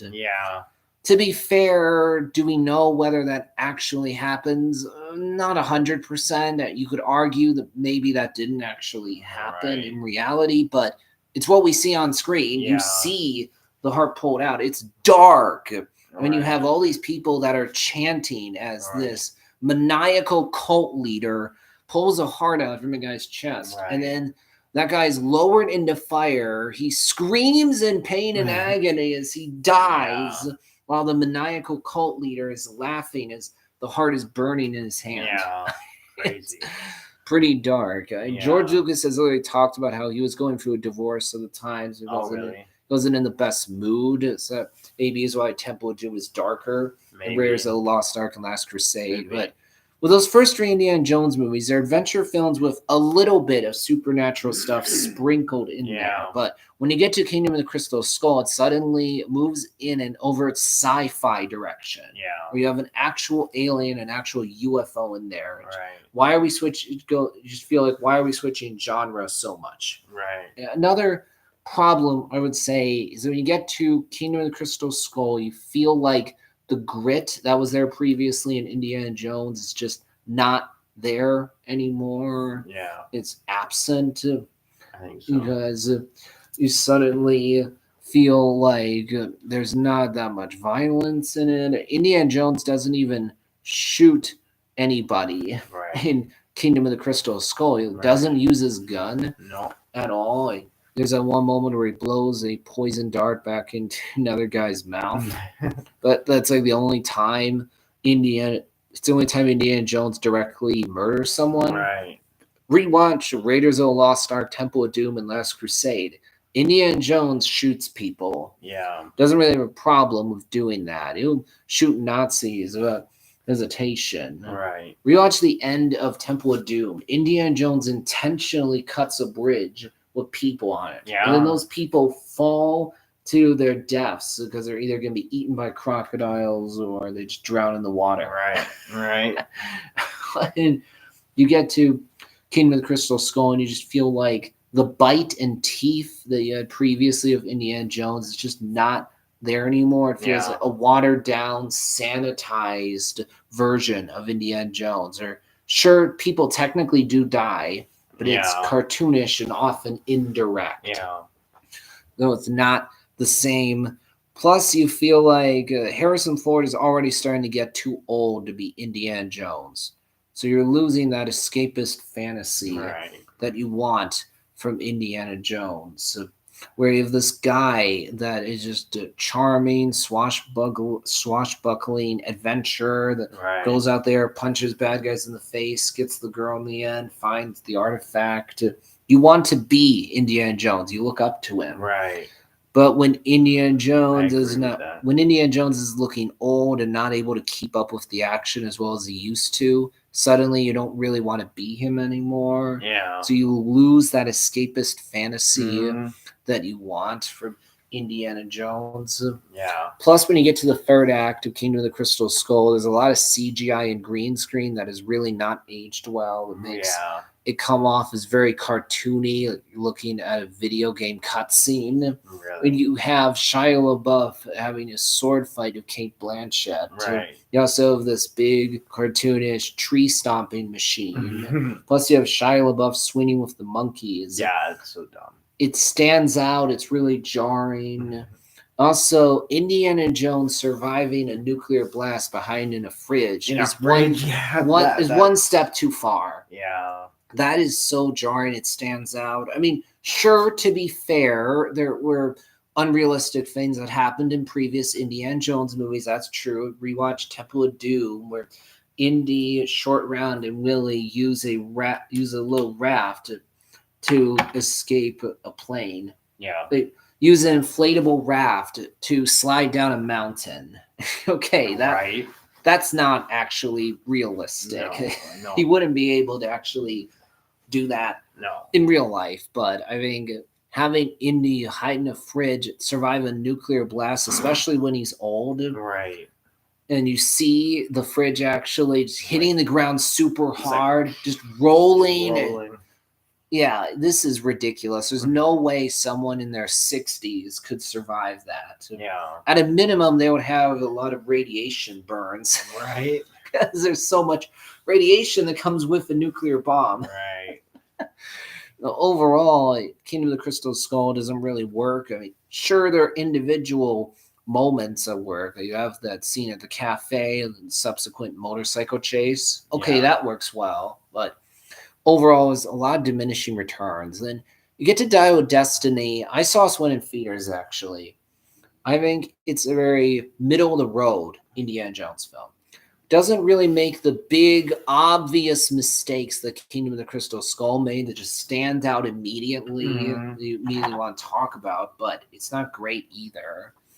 I think the big problem is that when you watch Dial of Destiny, you go, Disney, why do you feel the need to deconstruct all my childhood heroes? And we talked about this a little bit already of Han Solo and Luke Skywalker, Yeah. but Dial of Destiny is a great example of it, where Disney just feels the need to say, oh, screw Indiana Jones, such a miserable, old, pathetic loser. He's right at the beginning of the movie just sitting down watching TV drunk, and then gets up to yell at his neighbors because their music is too loud. He's not with his son anymore. He's separated from his wife. Why do we feel the need to tear down Indiana Jones in this way? To show him as a sad, miserable old man.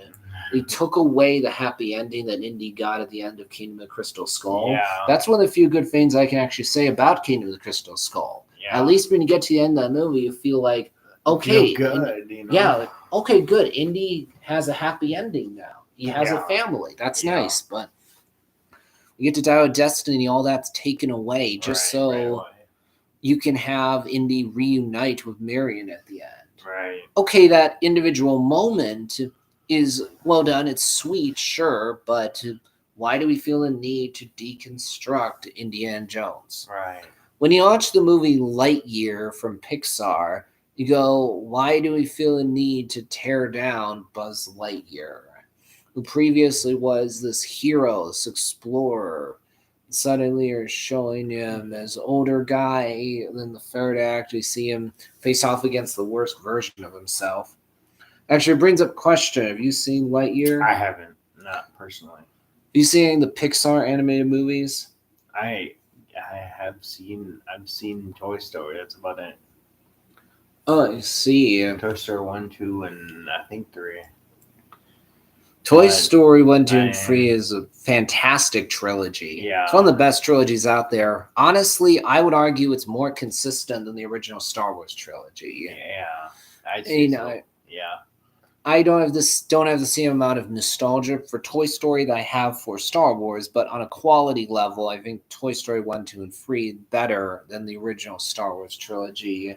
Overall, when it comes to Pixar as a studio, they've put out mostly good to great movies. Yeah. They haven't had a whole lot of misfires. No. Cars 2 is a misfire. Pretty much everyone Yeah. agrees on that. Turning Red, much more divisive. Some people really enjoyed it. Others, like me, really didn't enjoy it. No. There's some other Pixar movies that are a bit weaker. Okay. They're not as strong, but Yeah. they're still very obviously better than animated movies you get from other studios. Yeah. When you think about DreamWorks as a studio, they put out more movies than Pixar. Pixar's done 28 theatrically released movies. Really. DreamWorks has done almost 50. Wow. And when you look at the quality, it varies immensely. On the one hand, DreamWorks did Wild Robot last year. Fantastic, top-tier movie. I'd recommend to Never saw anyone. it.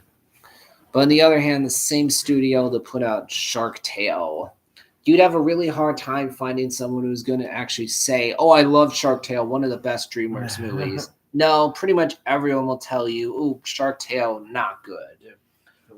What was his name? The actor's name that played in Shark Tale? Will Smith. Will Smith. That's right. He's a good actor. He's very likable and charming. Just watch Independence Day and you go, this guy is charming. Yeah. He can make anything sound good, no Yeah. matter if the line's well written or not. Right. Unfortunately, in Shark Tale, he's stuck playing a very obnoxious, unlikable main character. He's Yeah. a douchebag throughout a lot of the runtime. Think about DreamWorks. They did Kung Fu Panda 1, 2, and 3. That's a really strong trilogy right there. But they also did. I've only seen the first one. They also did free Trolls movies. You're not going to find I a never lot. saw any of those. You're not going to find a lot of people who say Trolls is great. Those are some of the best DreamWorks movies. No, pretty much everyone are like, oof, Really? they're not good. They're very juvenile, childish. Yeah. DreamWorks studio that put out Prince of Egypt. I'd say that's a fantastic version of the Exodus story. Top tier. Yeah, it's a good story. It's a great movie. Oh, yeah. But on the other hand, there's a studio that put out the B movie. You're not going to find a whole lot of people that say, I love the B movie. It's one of the best DreamWorks movies. Pretty much everyone agrees, ooh, a central premise about a bee getting into a relationship with a lady. Very, very weird. Yeah. Uncomfortable. Yeah. Wow, seriously? We're doing some bestiality here? Like when you think about Illumination, they have done a smaller amount of movies. Yeah. They haven't really done fantastic top tier animated movies, to be honest.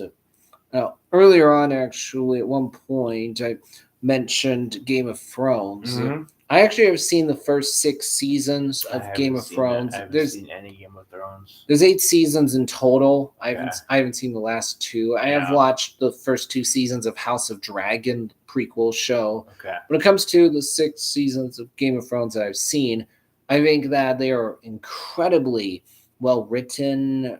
They're a good example of complex, long-form storytelling, where you have long episodes, arcs that play out throughout an entire season, or Really? slowly you see the characters get developed, you see the story play out. It's a layered, complex show. I appreciate The character development. filmmakers trust their audience to be intelligent and really pay attention so they can notice all the things going on. Yeah. There's a whole lot of plot lines, a lot of characters in Game of Thrones. Yeah. So you want to actually remember things, pay attention, not just casually watch it while you're scrolling on your phone. Right. Score, especially the main theme, is really good. When the action does happen in Game of Thrones, it doesn't happen very often, but when it does, it's very well done. Really. Acting is great when it comes to the set design, production design, cinematography, VFX, top notch. Game of Thrones is a show that looks cinematic. It looks like a movie. That's how good it is. Wow. But on an emotional level, I remember watching the seasons thinking, ooh, wow, this show is hard to get through. It's incredibly well done, but it also tends to be pretty cynical, bleak, and harsh. Really? Not a whole lot of characters that are very likable. There's a few likable characters, but a lot of the characters are not that likable, pretty flawed. It can be pretty violent at times, especially with a certain thing that happens at the end of one of the early seasons. It's like, this is seriously hardcore. I remember watching the seasons thinking, this is so well done, but if I'm being honest, I'm also finding this to be an endurance test. I'm having a hard time getting through it. It's pushing the limits of my patience. Ultimately, I did end up watching the first 6 seasons of Game of Thrones because they're so well done. I didn't want to not watch them. But at the same time, when I was done watching the seasons, I was like, would I ever want to rewatch this show? I'm not thinking I would. Yeah. Because it was tough to get through. And especially because there's quite a good amount of nudity to a degree that I actually found it to be irritating. Really? I was like, seriously, why do we need this much nudity? Yeah. It seems over the top. The only seasons I ever got into was Lost. Oh, I know about Lost. I've heard It's like- things. Like plane crashes and they end up on this island, and it's like a bunch of people trying to like get along on this island, trying to survive. I know about Lost. I know that it was pretty well regarded at first, and then as time went on, people became more and more frustrated with Lost because they felt like you never got any good answers. The show just constantly piled new questions on top of the old ones. So the audience would forget about those old questions that were never really answered. Spiel got more and more tired of the show as it went on. Yeah. I actually have a good amount of different streaming services. I have Disney Plus along with Netflix, Amazon Prime, Peacock, HBO Max. There's definitely a lot of things to watch when you combine all those streaming services. Yeah. More than you'd ever be able to watch. Right. Netflix, for example, is some really good stuff. Yeah, I used to have Netflix. First of all, that's the streaming service that brought us Cobra Kai. That's a continuation of Karate Kid. Seen any of the Karate Kid movies? Yeah, the first one, the original. I've seen any of the others. No. I think that Karate Kid Part 2 is actually a good sequel to the original film. That one I would recommend. Yeah. But then you have Karate Kid Part 3. Like a lot of people, I don't think that one's very good. It gets pretty over the top, especially with Terry Silver, who's just a cartoonish villain in that movie. I don't know who that is. Is very over the top. You get the next Karate Kid, which a lot of people have forgotten about. It pretty unmemorable. It has Mr. Miyagi in it, but you don't have Daniel LaRusso in it. Oh, it's not him? And you have the Karate Kid 2010 remake with Will Smith's kid. Yeah, it has Jackie Chan and it has Jaden Smith and Jackie Chan in it. Yeah, I've seen the previews for that. I think there are things about it that work well. There's at least one thing that's actually an improvement over the original movie, but in a lot of ways it feels too similar, I would say. Yeah. There's too many one-to-one parallels between the original Karate Kid movie and the remake. Doesn't overall do enough different, I would say. Though there are things about it that work well. And actually, did you know this year we're getting a new Karate Kid movie? Really? It's actually going to combine Daniel LaRusso and Jackie Chan's character, Mr. Han, from the 2010 movie. Oh, wow. Which is very interesting because it feels like originally when the 2010 movie came out, it was meant to be separate from the LaRusso Mr. Miyagi continuity. Really? But now we're going to combine the LaRusso continuity with Mr. Han continuity. I think Cobra Kai is a really good TV show. Yeah, I think that one is a really good continuation of the Karate Kid. It manages to take the character of Johnny Lawrence and really flesh him out a whole lot more. If you think about Johnny Lawrence in the original Karate Kid movie, he's for the most part just a one-dimensional bully. There's not a whole lot to his character. Yeah. You know, he's a bully that beats up Daniel, and then Daniel beats him at the end of the movie in the All Valley tournament. Yeah. But the TV show Cobra Kai is able to take Johnny Lawrence and flesh him out a whole lot more. It actually shows you his good qualities. Really? It actually has him grow up. Really? He actually finds happiness throughout the show. It also fills you in on his backstory. It basically helps you to understand why did he become the bully. Yeah. Makes it so you understand that he did go through a lot of hardship. Doesn't mean what he did in the original movie was right. Yeah. But you can have more sympathy for Johnny after you've seen Cobra Kai when you rewatch the original movie. It's like, oh, I understand why Johnny is the way that he is. Yeah. I understand what he went through at home. And actually, when it comes to the character of John Kreese, the TV show Cobra Kai is able to help you understand why did John Kreese become the way that he is? Why did he become so hardcore? Why is it he's fighting a war that no one else is fighting? You learn that, he actually is a war veteran. He's a Vietnam vet, specifically. Yeah, you understand that his experience in the war really shaped who he became. That's why he has such a singular worldview, why he thinks that these kids need to be toughened up, because he's never been able to truly move on from his experience in the war, never been able to acclimate to normal life. There's new characters also introduced in Cobra Kai. They're really interesting. They get fleshed out. The growth that you see from them throughout the seasons, the 6 seasons, actually works incredibly well. Well, if you're someone who's a fan of Karate Kid, I definitely would recommend Cobra Kai.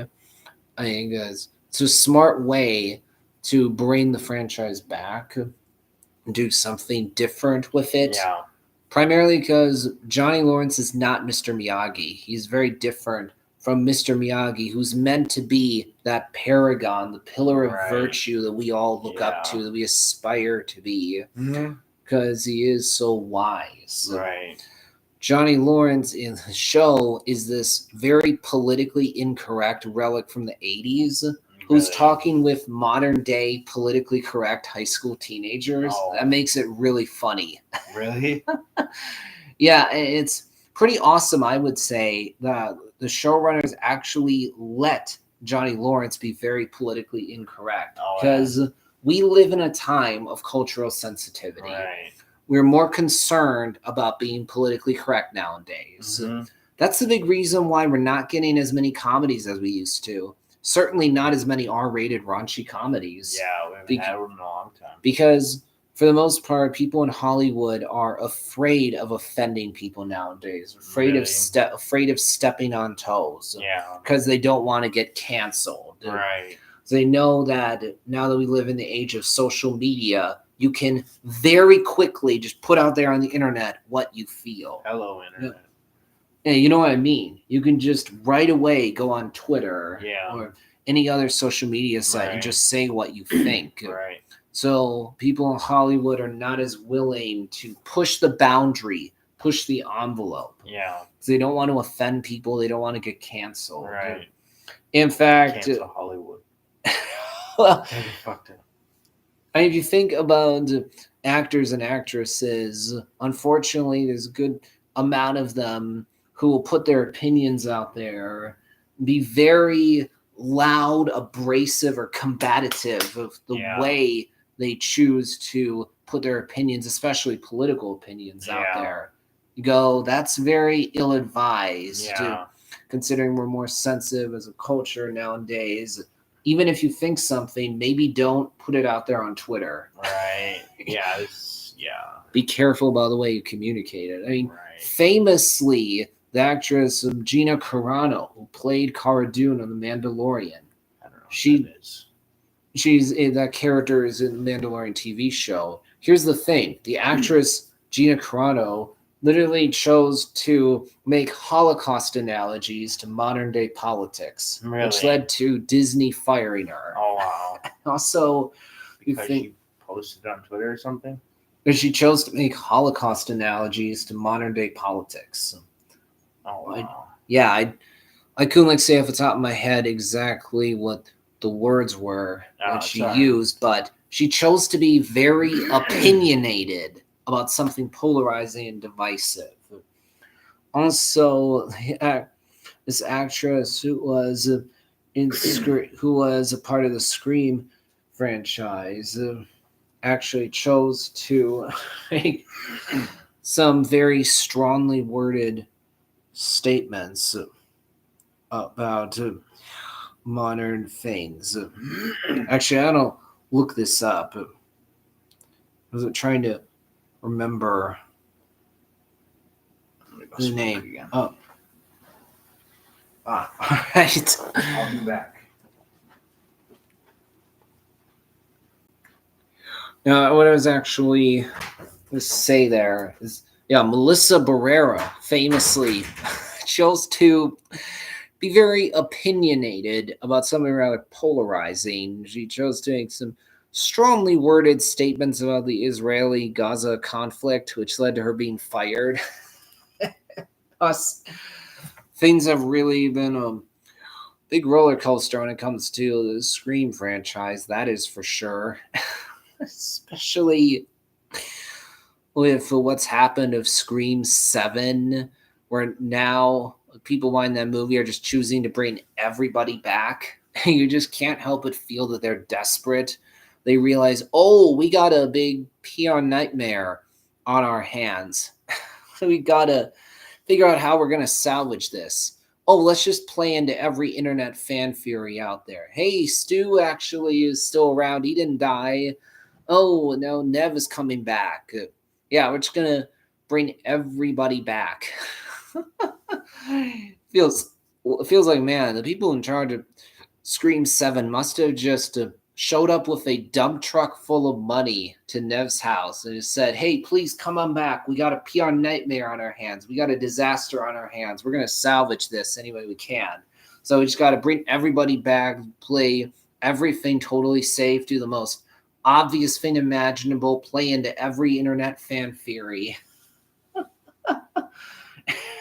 So, I mean, I hope so. I hope Scream 7 will be good, but man, there's been a lot of trouble with that movie. I think that a whole lot of people would agree that Scream's actually a pretty consistent franchise. I mean, if your worst movie is Scream 3, you're doing good, especially for a horror franchise. There are other ones that are much, much worse than Scream. I just compare Scream franchise to the Jaws franchise or the Exorcist franchise. You go, okay, yeah, Scream is consistent. That is for sure. They haven't had that big, big miss yet, but I think that's going to be it actually, or this stream today. All right, everyone.